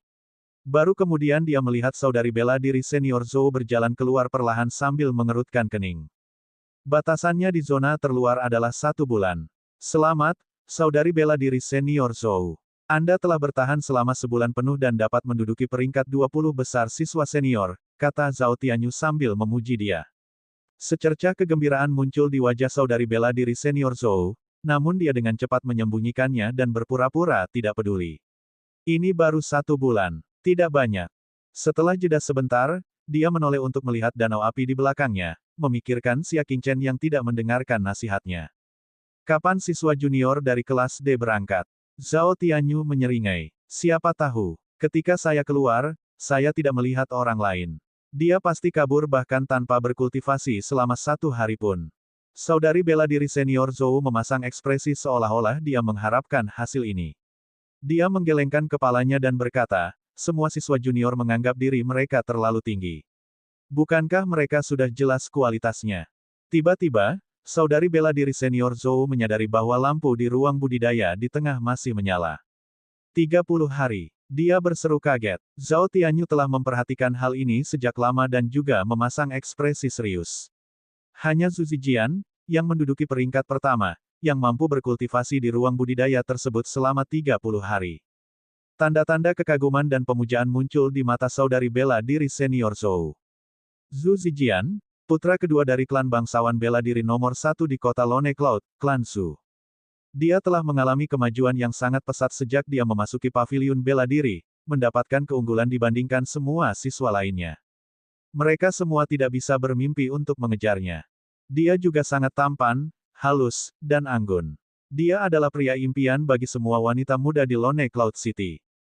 Dari segi latar belakang keluarganya, seni bela diri, dan penampilannya, tidak ada aspek di mana dia bukanlah eksistensi fenomenal yang jarang ditemukan di antara 10.000 orang. Dengan terpenuhinya ketiga sifat tersebut, terlihat betapa besar pengaruhnya terhadap hati para remaja putri. Bahkan seorang wanita muda dengan status bermartabat seperti saudari bela diri senior Zhou telah jatuh cinta padanya. 30 hari juga merupakan batas dari kakak bela diri senior Su. Dia akan segera keluar. Aku akan menunggu lebih lama lagi. Sedikit rasa malu dan senyuman muncul di wajah dingin saudari bela diri senior Zhou. Zhao Tianyu menghela nafas. Zhu Zijian adalah satu-satunya orang yang bisa membiarkan kecantikan es paviliun bela diri menunjukkan ekspresi malu-malu. Dia hanya bisa merasa iri. Tiba-tiba, sesosok tubuh berjalan mendekat dengan cepat. Namun, orang tersebut hanya melihat dari jauh dan kemudian berbalik untuk pergi sambil bergumam, seperti yang diharapkan dari guru. Sudah 30 hari tapi dia masih berkultivasi. Saudari bela diri senior Zhou berbalik dan kemudian mengejar setelah memasang ekspresi terkejut. Rasa dingin di wajahnya menghilang, digantikan oleh senyuman berseri-seri. Junior Sen, kenapa kamu datang? Apakah kamu juga di sini untuk berkultivasi? Dia sepertinya ingin mendekatkan hubungan mereka. Sayangnya Sen Jinghong sepertinya tidak peduli. Dia hanya berkata dengan acuh tak acuh, "Oh, Zhou Suelin. Tidak apa, saya di sini hanya untuk melihatnya." Zhou Suelin tidak hanya tidak marah dengan sikapnya, tetapi dia juga berusaha terdengar lebih intim. Junior Sen, pertemuan pertukaran bela diri kita akan segera diadakan, kan? Saya perlu meminta Junior Sen untuk memberikan bimbingan lebih lanjut. Sen Jinghong menghela nafas dan berkata, pertemuan pertukaran akan ditunda di kemudian hari. Saya sedang menunggu guru. Dia secara pribadi akan memberikan bimbingan kepada kita. Guru, Zhou Suelin diam-diam terkejut. Orang seperti apa Sen Jinghong itu? Orang yang menduduki peringkat terakhir di antara 4 pahlawan Lone Cloud. Tidak, itu hanyalah identitasnya di permukaan. Dia memiliki identitas lain, cucu bungsu dari penguasa paviliun bela diri. Mengingat identitasnya, Zhen Zilan adalah satu-satunya di antara generasi yang sama yang dapat setara dengan statusnya. Kakek Zhou Suelin hanyalah wakil kepala sekolah paviliun bela diri. Dia bahkan tidak sebanding dengan semut di depan Sen Jinghong. Itu sebabnya dia tampak sangat menghormatinya. Seperti yang dikatakan Xia Qingchen sebelumnya. Keterus-terangannya hanya tersisa pada orang-orang yang statusnya tidak sebanding dengannya. Di hadapan orang-orang yang statusnya jauh di atas miliknya, tingkat penurunan kedudukannya tidak akan kalah dengan Zhao Tianyu. Saat ini, yang membuatnya heran adalah Sen Jinghong memiliki seorang guru. Di seluruh kota, siapa yang berhak menjadi guru Sen Jinghong? Sepertinya tidak ada orang lain selain kakeknya. Bersabarlah dan tunggu. Sen Jinghong meletakkan tangannya di belakang punggung dan turun gunung sambil mengerutkan kening. Saya berharap guru segera keluar, jika tidak, mungkin waktunya tidak cukup. Setelah mengirim Sen Jinghong pergi, Zhou Suelin kembali ke ekspresi dinginnya, menunggu dengan sabar di tepi danau api. 10 hari berlalu. Zhao Tianyu terkejut. Apakah senior Zhu mencoba menantang batas kemampuannya? Tatapan Zhou Suelin dipenuhi dengan kekaguman saat dia berkata dengan gelisah, senior Zhu benar-benar luar biasa. Mampu bertahan di ruang budidaya pusat selama 40 hari sudah memecahkan rekor 2 tahun terakhir. Dia tidak mampu menahan ki api di ruang budidaya pusat hanya dalam 2 hari. 40 hari adalah batas yang tidak dapat dia capai bahkan dalam mimpinya. Namun, Zhu senior, mereka masih belum menunjukkan tanda-tanda akan keluar. Hari ke-50, perasaan Zhou Suelin berubah dari sangat terkejut, perlahan-lahan menjadi mati rasa, hingga kehilangan kesabarannya. Dia punya urusan sendiri yang harus dilakukan dan tidak mungkin terus menunggu di sini. Zhao Tianyu, tunggu di sini atas nama saya. Jika senior Zhu keluar, beritahu dia bahwa saya pernah ke sini. Zhou Suelin menginstruksikan Zhao Tianyu. Zhao Tianyu merasa sangat iri melihat Zhou Suelin melakukan hal seperti itu hanya agar Zhu Zijian memiliki kesan yang lebih baik padanya. Baiklah, dia hanya bisa setuju. Hari ke-60, Zhao Tianyu mengerutkan kening dalam-dalam. Apakah benar itu Zhu Zijian di dalam? Ia mengakui bahwa Zhu Zijian sangat luar biasa, namun apakah ia benar-benar mampu bertahan selama 60 hari? Zhao Tianyu melirik tablet batu berwarna merah menyala di sebelah danau api, merasa sangat ragu. Tablet batu itu bertuliskan catatan orang-orang yang telah berkultivasi di ruang budidaya sejak paviliun bela diri didirikan. Total ada 10 nama. Orang yang berada di peringkat ke-10 telah berkultivasi selama 50 hari. Yang di tempat kelima adalah 60 hari. Zhu Zijian saat ini telah mencapai rekor yang dibuat oleh orang yang berada di peringkat kelima. Itu tidak mungkin, bukan? Yang kemudian membuat Zhao Tianyu tercengang adalah, ketika hari ke-70 berlalu, orang di dalam masih belum menunjukkan tanda-tanda keluar. Rekor ini pun sudah melampaui pemegang rekor di peringkat ketiga. Hari ke-80 telah berlalu. Hari ke-90 telah berlalu. Segalanya berlanjut hingga hari ke-99. Zhao Tianyu tidak lagi bertanya-tanya apakah orang di dalamnya adalah Zhu Zijian. Terlepas dari siapa yang ada di dalam, orang tersebut akan membuat terobosan yang belum pernah terjadi sebelumnya dalam sejarah. Dalam perjalanan sejarah, Yu Qingyang menduduki peringkat pertama karena mampu berkultivasi di ruang budidaya dalam jangka waktu terlama. Dia disebut sebagai seorang jenius yang fenomenal, seorang dewa yang dipilih di Lone Cloud City di masa lalu. Semua rekornya dikatakan mustahil untuk dilampaui. Hal yang sama juga terjadi pada rekor yang dia buat saat berkultivasi di Danau Api. Dia meninggalkan rekor telah berkultivasi selama 99 hari berturut-turut, melampaui semua talenta yang dibanggakan sepanjang sejarah, menjadi eksistensi yang tidak dapat dilampaui. Namun, rekor ini hendak dipecahkan. Akhirnya, suatu hari kemudian, waktu yang ditunjukkan di luar ruang budidaya pusat adalah 100 hari. Pintu batu yang telah ditutup selama 3 bulan itu akhirnya terbuka perlahan di tengah suara berderit. Zhao Tianyu sangat gelisah, dan dia menatap dengan mata terbuka lebar untuk melihat orang yang keluar. Terlepas apakah orang ini adalah Zhu Zijian atau bukan, dia telah melampaui kejeniusan fenomenal Yu Qingyang dan akan menjadi eksistensi terkemuka yang akan mengguncang Lone Cloud City. Akhirnya, sesosok tubuh keluar. Zhao Tianyu membungkuk tanpa sadar, menangkupkan kedua tangannya dan berkata dengan sangat hormat, memberi penghormatan kepada senior. Babak 48, Dewa tidak boleh dipermalukan. Dia belum menyelesaikan kalimatnya ketika dia berhenti. Itu karena ketika sosok itu secara bertahap menjadi lebih jelas baginya, dia tenggelam dalam ketidakpercayaan. Xia Qingchen. Tidak mungkin Zhao Tianyu meramalkan bahwa orang yang telah melampaui rekor kejeniusan fenomenal adalah Xia Qingchen yang dia anggap remeh. Dia mengira Xia Qingchen telah berada di ruang budidaya di zona luar, dan setelah berkultivasi selama beberapa hari, dia pergi dalam keadaan yang menyedihkan.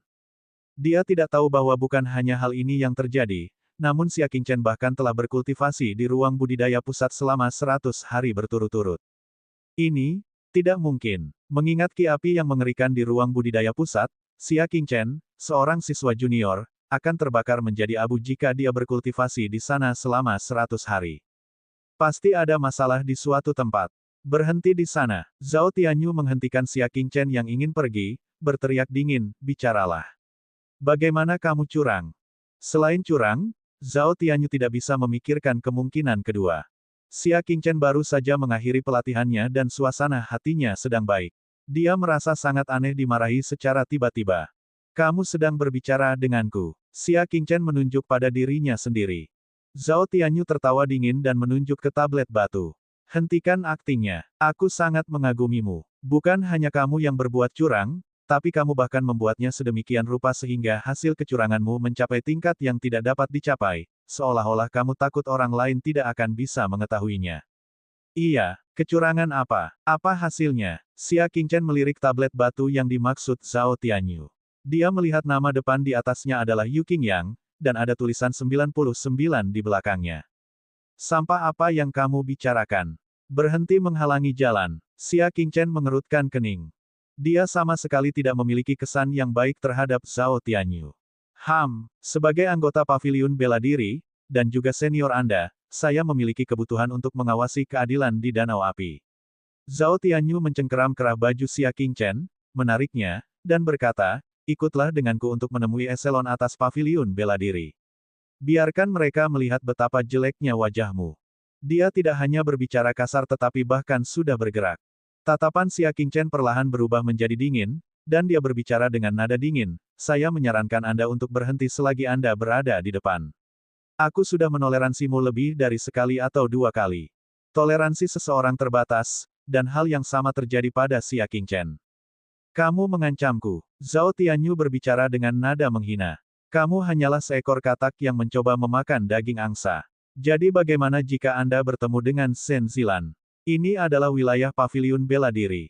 Saya menyarankan Anda untuk memperhatikan diri sendiri. Curang di danau api, haha, kamu benar-benar punya nyali. Ikut denganku. Mengatakan itu, dia menarik Xia Qingchen dengan kuat. Namun, yang di luar dugaannya adalah dia tidak berhasil membuat Xia Qingchen, yang dia anggap remeh, bergeming sama sekali. Zhao Tianyu tertegun sejenak, lalu dia mengerahkan kekuatan lagi. Nak, kamu punya kekuatan. Dia baru saja menyelesaikan kata-katanya ketika Xia Qingchen tiba-tiba mengulurkan tangan kanannya, meraih pergelangan tangan yang mencengkeram kerahnya. Kekuatanku lebih besar dari yang kamu bayangkan. Tatapan Xia Qingchen sudah berubah menjadi sedingin es. Jari-jarinya mengunci pergelangan tangan Zhao Tianyu, dan dia tiba-tiba mengerahkan kekuatan. Kaca, sedikit suara retakan terdengar. Zhao Tianyu menjerit kesakitan, dan tangannya yang memegang keras Xia Qingchen secara alami melepaskannya. Kamu, Zhao Tianyu adalah seseorang di tingkat lipatan pertama dari tahap konstelasi menengah. Tidak disangka dia telah disakiti oleh Xia Qingchen yang berada di tahap konstelasi kecil. Sudah kubilang padamu bahwa aku sudah lama menoleransimu, kata Xia Qingchen acuh tak acuh, mengangkat satu kaki dan menendangnya, membuatnya terbang. Zhao Tianyu dengan cepat bangkit berdiri, merasa terkejut sekaligus marah. Dasar B** Jingan. Jadi bagaimana jika Anda memiliki kekuatan? Anda berani mengangkat tangan melawan siswa senior. Baiklah, aku akan memberimu pelajaran. Kilatan tajam bersinar di matanya saat dia menyalahkan masalah ayahnya yang dipaksa berlutut dan dipermalukan, serta alasan penderitaan klannya, pada Xia Qingchen. Aku sudah lama ingin membunuhmu. Karena kamu sendiri yang mengetuk pintunya, maka jangan salahkan aku. Zhao Tianyu mengeluarkan teriakan keras, dan kekuatan dalam berwarna perak mengalir keluar dari seluruh tubuhnya. Mayat menggigit harimau jahat. Tinjunya seperti dua harimau ganas yang dilepaskan dari kandangnya, menyerang langsung ke titik kritis Xia Qingchen. Kekuatan batinnya meluas 3 kaki melebihi kepalan tangannya, memancar keluar dari tubuhnya. Ini adalah tanda telah mencapai tahap konstelasi menengah, untuk melepaskan kekuatan batin. Tatapan Xia Qingchen menjadi dingin. Bukan saja dia tidak mundur, tapi dia bahkan maju selangkah. Gajah barbar berderap di alam liar. Setelah mencurahkan kerja keras dalam pelatihannya selama 3 bulan 10 hari, dia telah sepenuhnya mendorong budidayanya ke puncak tingkat pancaran ke-9 dari tahap konstelasi minor. Dia telah membersihkan semua meridian besar dan kecil di tubuhnya dan mengolah hati langit terang gelap hingga ekstrim. Saat ini, kekuatan batinnya begitu kuat sehingga bisa menandingi seseorang di tingkat lipatan pertama dari tahap konstelasi menengah. Selain bentuk kedua dari gulungan kuno 4 bentuk, yang sangat dia kuasai, secara alami dia lebih unggul dari yang lainnya. Bentrokan ledakan. 2 suara tertahan terdengar berturut-turut. Yang pertama adalah suara kedua tinju mereka yang bertabrakan. Yang kedua adalah suara sesosok tubuh yang menghantam tanah dengan keras. Wah, yang jatuh ke tanah menyemburkan seteguk darah segar, menatap dengan mata kaget. Kamu, mencapai terobosan ke tahap konstelasi menengah. Tapi bagaimana mungkin? 6 bulan yang lalu, Xia Qingchen masih menjadi orang tak berguna yang bahkan tidak bisa lulus ujian paviliun bela diri dan pingsan selama ujian. Dan sekarang, dia telah menembus tingkat pancaran ketiga dari tahap konstelasi minor ke tahap konstelasi menengah. Hampir mencapai tingkat terobosan setiap bulannya. Tingkat kemajuan yang begitu cepat adalah sesuatu yang bahkan tidak dapat ditandingi oleh si jenius fenomenal Yu Qingyang saat itu. Tapi bagaimana ini mungkin? Xia Qingchen menarik kembali tinjunya, berjalan mendekat, dan mengirimnya terbang dengan sebuah tendangan. Dia kemudian melakukan seluruh rangkaian, melintasi salju, plum berbunga padanya. Zhao Tianyu, yang sudah muncrat darah sejak awal, mengalami luka serius dan jatuh pingsan. Saat itulah Xia Qingchen berhenti. Dewa tidak boleh dipermalukan. Xia Qingchen meliriknya dengan dingin. Mengingat apa yang telah dilakukan orang ini sebelumnya, tidak mengherankan jika Xia Qingchen membunuhnya. Dia dianggap baik hati karena telah meninggalkannya dengan nyawanya. Tepuk tangan terdengar. Shen Jinghong lah yang berdiri di tangga, dengan ekspresi heran.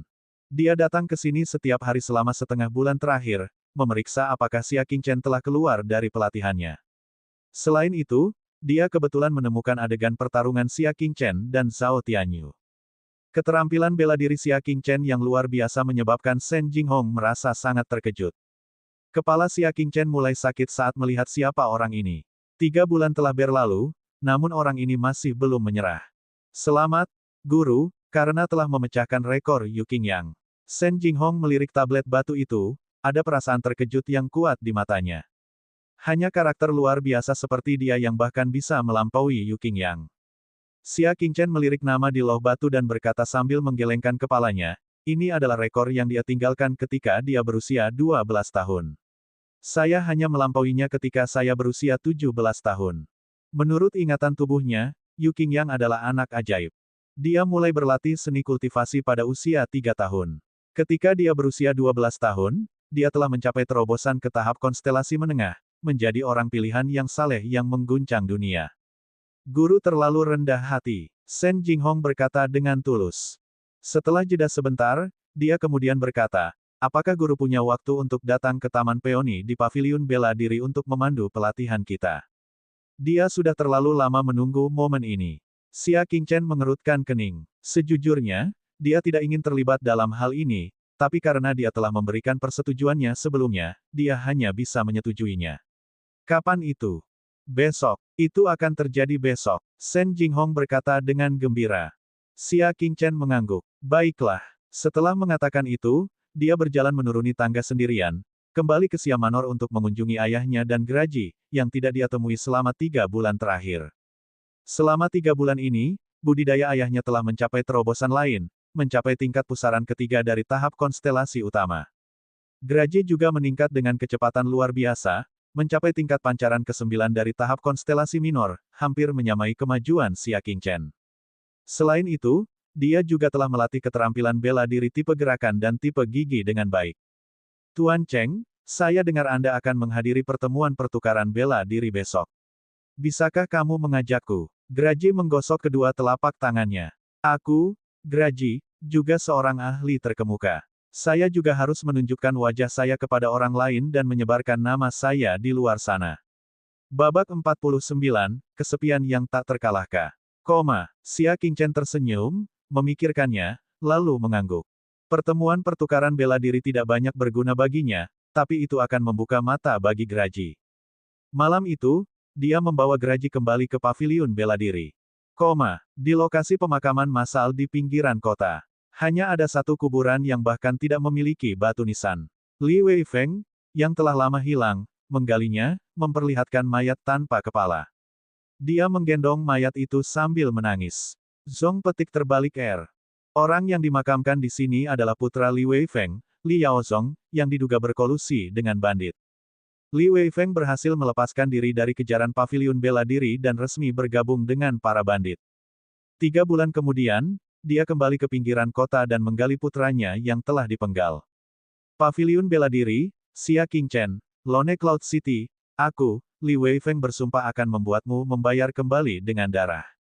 Sambaran petir menyambar, membuat wajahnya tampak seperti hantu ganas. Hari berikutnya, langit gelap, angin dingin di awal musim dingin datang disertai gerimis, dan sangat menusuk tulang. Namun, cuaca sangat hangat di Taman Peony di Paviliun Bela Diri. Semua orang dari siswa senior elit Paviliun Bela Diri, kecuali 4 pahlawan, telah tiba. Mereka antusias berbagi ilmu bela diri dan bahkan sesekali melakukan sparring. Zhou Senior, maksudmu kali ini, bukan Tuan Paviliun Muda yang akan memberi kita bimbingan secara pribadi, tapi gurunya yang akan datang. Seorang siswa bertanya. Zhou Suelin mengangguk. Lalu, bukankah dia akan menjadi orang yang memiliki reputasi baik setidaknya berusia 100 tahun? Mengingat status Shen Jinghong, berapa banyak orang di seluruh kota yang berhak menjadi gurunya? Seharusnya begitu, kata Zhou Suelin dengan pasti, memperlihatkan tatapan kagum. Saat gurunya datang nanti, kita harus menyambutnya dengan hormat. Kami mengerti. Jelas sekali bahwa Zhou Suelin memiliki status yang cukup tinggi di antara mereka. Menetes. Setetes air hujan meluncur turun dari atap paviliun dan kemudian diam-diam jatuh ke topi bambu. Orang yang memakai topi bambu perlahan masuk ke paviliun. Dia melepas topinya dan menggoyangkannya dengan lembut. Seekor anak anjing yang memiliki rambut putih bersih mengikuti di belakangnya. Ia mengguncang tubuhnya tanpa henti setelah memasuki paviliun, mengeluarkan air hujan yang membasahi tubuhnya. Apa-apaan? Kami, siswa kelas A senior, sedang berkumpul di sini. Mengapa seseorang yang tidak ada hubungannya datang ke sini? Seorang siswa terkena cipratan air hujan ke wajahnya. Apakah kamu tidak mempunyai mata untuk melihat? Enyahlah. Orang dengan topi bambu tentu saja adalah Xia Qingchen yang datang sesuai kesepakatan. Dia memandang sekilas ke arah siswa di sini, lalu menggelengkan kepalanya sedikit. Masa yang tidak tertib. Sama sekali tidak ada siswa yang baik di sini. Xia Qingchen tidak bersedia memberikan bimbingan kepada mereka. Xia Qingchen. Zhou Suelin mengenalinya dan alisnya yang anggun berkerut. Dia memasang ekspresi dingin dan berkata, kamu belum cukup mengalami penghinaan di Danau Api dan berlari ke sini untuk mendapatkan lebih banyak. Dia masih berasumsi bahwa Xia Qingchen telah melarikan diri dalam keadaan yang menyedihkan setelah berkultivasi di Danau Api selama 2 hari. Meninggalkan. Kamu tidak punya hak untuk memasuki Danau Api, dan pertemuan pertukaran bela diri ini juga bukan sesuatu yang bisa dihadiri dengan mudah oleh orang sepertimu. Zhou Suelin, terus terang dan belak-belakan, seperti biasanya. Xia Qingchen meliriknya dengan acuh tak acuh.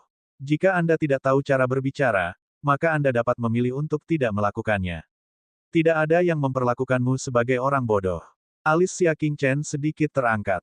Dia tidak menyukai wanita sombong ini. Zhou Suelin menggelengkan kepalanya, memasang tatapan menghina. Anda benar-benar tidak bisa membuat dompet sutra dari telinga babi. Anda memperlakukan niat baik orang lain sebagai niat buruk.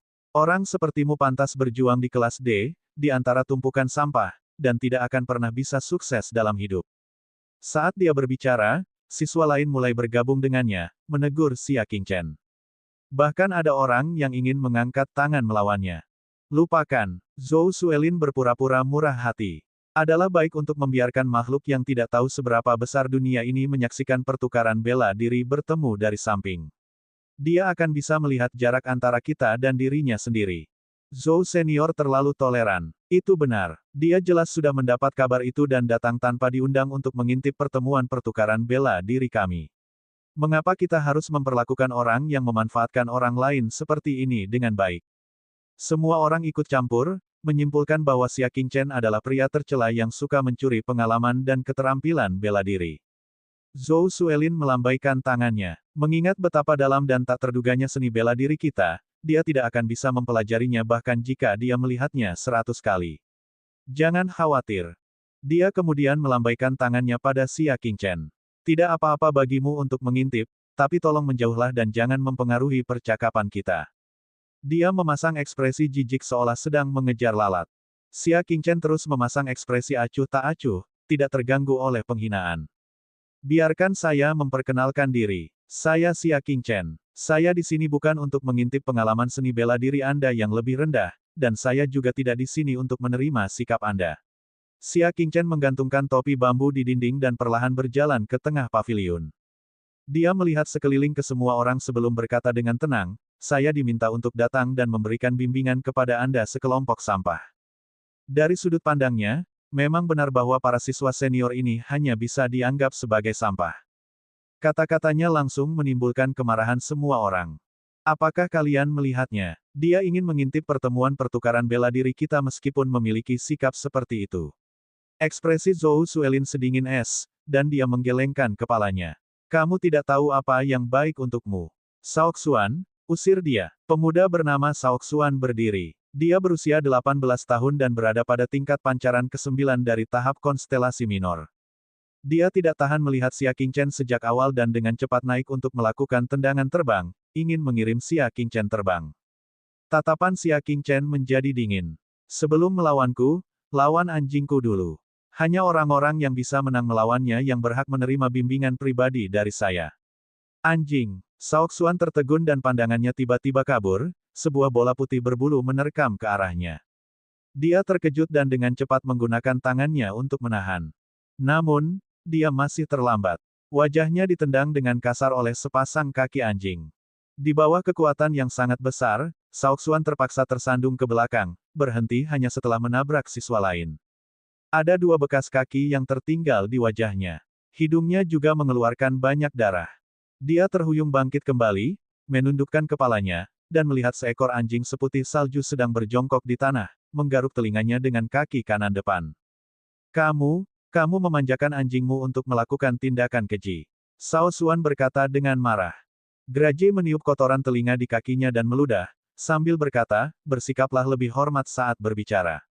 Anjing apa? Tolong panggil aku dengan hormat sebagai tuan anjing. Ah, Semua orang terkejut. Seekor anjing yang bisa berbicara. Saoxuan sangat terkejut. Dia memandang Graji dengan tidak percaya. Kamu adalah hewan peliharaan roh. Biasanya hanya hewan peliharaan roh dengan kecerdasan tinggi yang dapat memahami bahasa manusia. Heh, Graji cemberut dengan tidak senang. Apakah kamu tidak mengerti bahasa anjing?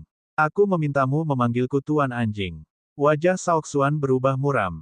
Tidak disangka dia ditegur oleh seekor anjing. Aku akan menghajarmu sampai mati. Saoxuan mengerahkan kekuatan batinnya, menendang ke arah itu. Graji tidak mengelak, matanya bersinar karena hina. Manusia bodoh. Kamu tidak tahu apa-apa tentang kekuatan. Mengatakan ini, ia dengan santai mengeluarkan salah satu kakinya, menghadapi serangan Saoxuan secara langsung. Bang! Apa yang mengejutkan semua orang adalah bahwa meskipun kedua belah pihak bentrok langsung dengan kekuatan batin mereka, Saoxuan adalah pihak yang dirugikan, dikirim terbang dengan tendangan anjing dan dilemparkan ke dalam hujan. Hewan peliharaan roh di tingkat pancaran ke-9 dari tahap konstelasi minor. Semua orang mengira Graji hanyalah hewan peliharaan roh biasa yang bisa berbicara, mirip dengan burung beo. Mereka tidak menyangka bahwa Graji adalah hewan peliharaan roh yang berkultivasi. Pada levelnya, ia tidak bisa lagi disebut sebagai hewan peliharaan roh, mungkin, hewan peliharaan iblis akan lebih akurat. Seperti namanya, ini adalah hewan peliharaan yang telah menjadi setan. Di tengah keterkejutan semua orang, Graji diam-diam menarik kembali kakinya, mendongak dan menghela nafas, menjadi tak terkalahkan adalah hal yang paling sepi. Babak 50, kekuatan biasa. Pembuluh darah hijau berdenyut di dahi para siswa tingkat lanjut. Bahkan bibir Xia Qingchen tidak bisa menahan gemetar. Dapat dikatakan bahwa penampilan Graji saat ini benar-benar meminta pukulan. Biarkan aku. Seorang pria muda dengan kultivasi setara dengan Zhao Tianyu berjalan mendekat dengan ekspresi dingin di wajahnya. Hewan peliharaan iblis. Bagus sekali, aku akan menggunakanmu sebagai rekan latihan. Dia melepaskan basis budidaya tahap konstelasi tengahnya dan bahkan menampilkan teknik telapak tangan tingkat kuning tingkat rendah. Anjing mati, awasi telapak tanganku. Seni telapak tangan pemuda itu sangat sempurna. Dia mengincar kepala Graji. Graji menghela nafas sambil menggelengkan kepalanya. Ia berdiri di sana tanpa bergerak dan mengeksekusi jurus pertama dari melintasi salju. Bunga plum berbunga, 9 bunga plum mekar. 9 aliran kekuatan batin meledak. Basis budidayanya mungkin sedikit lebih rendah dibandingkan dengan pemuda itu, tetapi keterampilan bela dirinya jauh lebih cemerlang. Bagaimana pemuda itu bisa meramalkan bahwa seekor anjing akan mengetahui keterampilan bela diri? Jeritan menyedihkan membelah udara. 9 aliran kekuatan batin meledak di kepalanya. Untungnya, dia berada di tahap konstelasi tengah, jika tidak, kepalanya pasti akan meledak. Namun karena benturan yang sangat besar, dia langsung pingsan. Graji menatap tubuhnya yang tak sadarkan diri dan menghela nafas. Tak terkalahkan, adalah rasa sakit yang kalian tidak akan pernah mengerti. Sial, ayah ini tidak tahan lagi. Ayo kita serang. Banyak pemuda berdiri bersama dan menatap Graji dengan amarah di mata mereka. Mereka begitu geram hingga paru-paru mereka serasa meledak karena sikap dan penampilan Graji yang angkuh. Itu hanya meminta pemukulan. Namun pada akhirnya, tidak ada pengecualian. Graji tidak hanya mengetahui 9 bunga plum mekar, tetapi ia juga mengetahui teknik gerakan kecepatan tinggi. Bagaimana mereka bisa menghadapinya dengan mudah? Setelah beberapa putaran, mereka tergeletak di tanah di hadapan Graji dalam keadaan kacau. Semuanya mengerang kesakitan. Tidak dapat menahan satu serangan pun. Graji menggelengkan kepalanya karena kecewa. Tidak disangka hari ini adalah pertama kalinya aku, Graji, bertarung melawan dunia, namun tidak ada satupun dari kalian yang menjadi lawanku. Betapa kesepiannya. Pak, wajah Zhou Suelin tertutup es. Dia mematahkan pagar di sampingnya dengan satu telapak tangan saat sosok kurusnya berdiri dengan anggun. Xia Qingchen, anjingmu terlalu sombong. Zhou Suelin mengamuk. Pertemuan pertukaran bela diri yang sebenarnya sekarang menjadi kacau karena Xia Qingchen dan anjingnya. Dia tidak bisa lagi mentolerirnya. Dia melepaskan basis budidayanya di tingkat lipatan kedua dari tahap konstelasi tengah. Wanita, jika kamu kalah, jadilah budak anjingku dan hangatkan tempat tidurku setiap malam, oke? Graji tertawa saat mengamati sosok dan wajahnya. Zhou Suelin dengan dingin berbicara, selama kamu bisa menang. Setelah berbicara, dia melepaskan teknik gerakannya yang satu langkah lebih cepat dari yang lain dan bergegas, melepaskan sepenuhnya basis kultivasinya. Baru sekarang Graji mengetahui bahwa wanita ini berbeda dari siswa lainnya. Namun rekor kemenangan beruntunnya membuat Graji merasa seperti melayang di udara karena kebahagiaan. Ia tidak terlalu mempermasalahkannya. Sebuah bayangan muncul. Mulutnya terbuka lebar saat ia mengeksekusi teknik gerakan dan keterampilan bela diri. Namun, kekuatan Zhou Suelin sebenarnya tidak buruk. Dia dengan tangkas menghindarinya dan mengarahkan jarinya ke pinggang Graji. Guk! Graji terkena pukulannya. Ia langsung menjerit kesakitan dan berkata, awalnya saya menunjukkan belas kasihan karenamu sangat besar. Aku tidak menyangka wanita sepertimu akan menyerang begitu kejam. Banyak siswa tanpa sadar melirik ke dada Zhou Suelin ketika mendengar itu. Meskipun usianya baru 18 tahun, ia telah berkembang dengan baik. Area dadanya sangat besar. Ekspresi Zhou Suelin menjadi semakin dingin. Aku akan memukul mulut anjingmu sampai membusuk. Dia menyerang sekali lagi. Tapi Graji sudah merasakan kehebatannya, bagaimana dia masih berani menunjukkan belas kasihan. Anjing ganas menerkam kotoran. Graji melancarkan serangan pamungkasnya. Keduanya berpapasan di udara. Suara robekan terdengar, dan sepotong besar kain yang menutupi area dada Zhou Suelin benar-benar digigit oleh Graji. Tidak tahu malu, Zhou Suelin sangat marah. Salah satu tangannya menutupi dadanya, niat membunuh di matanya meningkat pesat. Aku akan membunuhmu, anjing terkutuk. Auranya tiba-tiba berubah. Dia mengangkat tangannya dan melepaskan seni jari yang menakjubkan ke udara, mengarah ke Graji. Jari pesawat ulang-alik es. Graji tidak merasa takut. Ia dengan santai menghindar ke samping. Namun, saat dia menghindar, aliran kekuatan batin yang keluar dari jarinya sepertinya telah membesar. Ia berbalik dan menembak ke arah area pantat Graji. Aduh! Graji dipukul tanpa ampun. Ia sangat kesakitan hingga ia berguling-guling di tanah dan berteriak, "Ah! Bola saya, Tuan Chen, apakah bolaku hancur?" Ia berguling ke kaki Xia Qingchen dan terisak saat ia bertanya. Xia Qingchen melirik ruang di antara kedua kakinya dan melirik Graji dengan pandangan yang menenangkan. Mereka masih di sana. Betapa beruntungnya, itu bagus. Bibir Graji bergetar. Tanpa sadar ia menarik napas dingin saat senyuman muncul di wajahnya. Kenyataannya, ketika dia melihat jari Zhou Suelin menyerang, Xia Qingchen telah meramalkan bahwa Graji akan kalah. Tapi dia tidak mengingatkannya karena dia ingin Graji menderita kerugian agar tidak terlalu sombong, tidak mengetahui besarnya langit dan bumi saat ia mulai melangkah ke jalur perang. Namun, bahkan setelah dikalahkan, Zhou Suelin yang sangat marah tidak punya niat untuk berhenti. Aku ingin hidupmu. Zhou Suelin melancarkan serangan jari lagi, ingin membunuh Graji. Ekspresi Xia Qingchen menjadi dingin. Itu hanya sebuah perdebatan, mengapa harus membunuh? Jika Graji benar-benar ingin membunuh, ketika ia bertarung melawan yang lain sebelumnya, berapa banyak dari mereka yang masih hidup? Sekarang setelah Graji kalah, pihak lain sebenarnya ingin membunuhnya. Kamu juga bukan hal yang baik. Enyahlah atau aku akan membunuhmu juga. Zhou Suelin sangat marah. Jari pesawat ulang-alik es. Gajah barbar berderap di alam liar. Xia Qingchen menyerang dengan telapak tangannya. Kekuatan batin yang setara dengan tingkat lipatan pertama dari tahap konstelasi tengah dilepaskan bersamaan dengan keterampilan bela diri tingkat kuning tingkat tinggi. Zhou Suelin menghirup udara dingin. Dia dengan cepat mundur ke lokasi di luar paviliun, di tengah hujan. Dia tampak terkejut di wajahnya. Kekuatanmu. Dia tidak menyangka bahwa Xia Qingchen, yang dianggap remeh, memiliki kekuatan yang lebih tinggi darinya. Kekuatanmu biasa saja. Saya ingin tahu dari mana Anda mendapatkan keberanian untuk meremehkan orang lain, Xia Qingchen berbicara dengan dingin. Dia terus-menerus meremehkan menggunakan istilah, benda, untuk merujuk pada orang lain. Namun, dia sendiri lebih rendah dari sesuatu. Lagi, Zhou Suelin merasa dia terlalu ceroboh. Dia bergegas menuju Xia Qingchen sekali lagi. Dia berada di tahap konstelasi tengah, dan teknik gerakannya sangat cepat sehingga dia bisa menempuh jarak 20 kaki dalam satu langkah. Dia awalnya berpikir bahwa dia bisa mendapatkan keuntungan absolut karena teknik gerakannya. Tetapi ketika dia bertarung melawan Xia Qingchen, dia menyadari bahwa dia tidak memiliki keuntungan sedikitpun.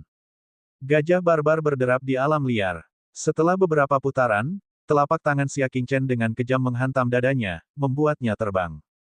Zhou Suelin memegangi dadanya. Dia malu dan marah. Tidak tahu malu. Dia seorang wanita, bagaimana mungkin seseorang memukulnya di sana? Xia Qingchen menarik kembali telapak tangannya dan dengan tenang berbicara, Spar tidak membedakan antara pria dan wanita. Mungkinkah karena dia perempuan, Barbaric Elephant Gallop in the Wild miliknya harus terbang ke udara kosong? Dada Zhou Suelin merasakan sakit yang tumpul. Hatinya dipenuhi dengan keengganan, dia benar-benar bertarung imbang melawan seorang siswa junior. Xia Qingchen dengan acuh tak acuh berbicara, biarkan perdebatannya berakhir di sini. Sekarang, saya akan membimbing Anda masing-masing mengenai masalah Anda. Dia pertama kali menoleh ke Zhou Suelin. Anda mempunyai 3 masalah. Pertama, dasar-dasar seni jarimu terlalu lemah. Kedua, Anda tidak fokus selama mengolahnya. Ketiga, pendirianmu terlalu berbunga-bunga. Anda harus mengubahnya sesuai dengan ini. Tepat ketika dia ingin melanjutkan, Zhou Suelin dengan dingin tertawa sambil memarahi dengan marah. Diam, siapa yang butuh bimbinganmu? Memberikan bimbingan adalah sesuatu yang diberikan oleh seorang penatua kepada juniornya, seorang ahli kepada yang lemah. Xia Qingchen seumuran dengan mereka, kekuatannya kira-kira sama dengan mereka, jadi kualifikasi apa yang dia miliki untuk membimbing mereka? Dia tidak mau menerima bimbingan itu. Xia Qingchen tentu saja tidak melanjutkan. Dia melirik yang lain yang dikalahkan Geraji. Masalahmu adalah... Dia mendaftar masalah mereka satu per satu. Bagi yang mau mendengarkan, ia memiliki kesabaran hingga selesai berbicara. Namun bagi mereka yang tidak mau, dia tidak akan mengucapkan sepatah kata pun. Setelah 15 menit, Xia Qingchen telah selesai memberikan bimbingannya. Dia tanpa ekspresi saat mengambil topi bambunya. Dia memakainya lagi dan melambaikan tangannya tanpa berbalik. Saya telah melakukan yang terbaik sejak seseorang menanyakan hal ini kepada saya. Saya sudah selesai memberikan bimbingan. Selamat tinggal. Zhou Suelin memegangi dadanya yang mati rasa saat dia dengan dingin melihat Xia Qingchen pergi.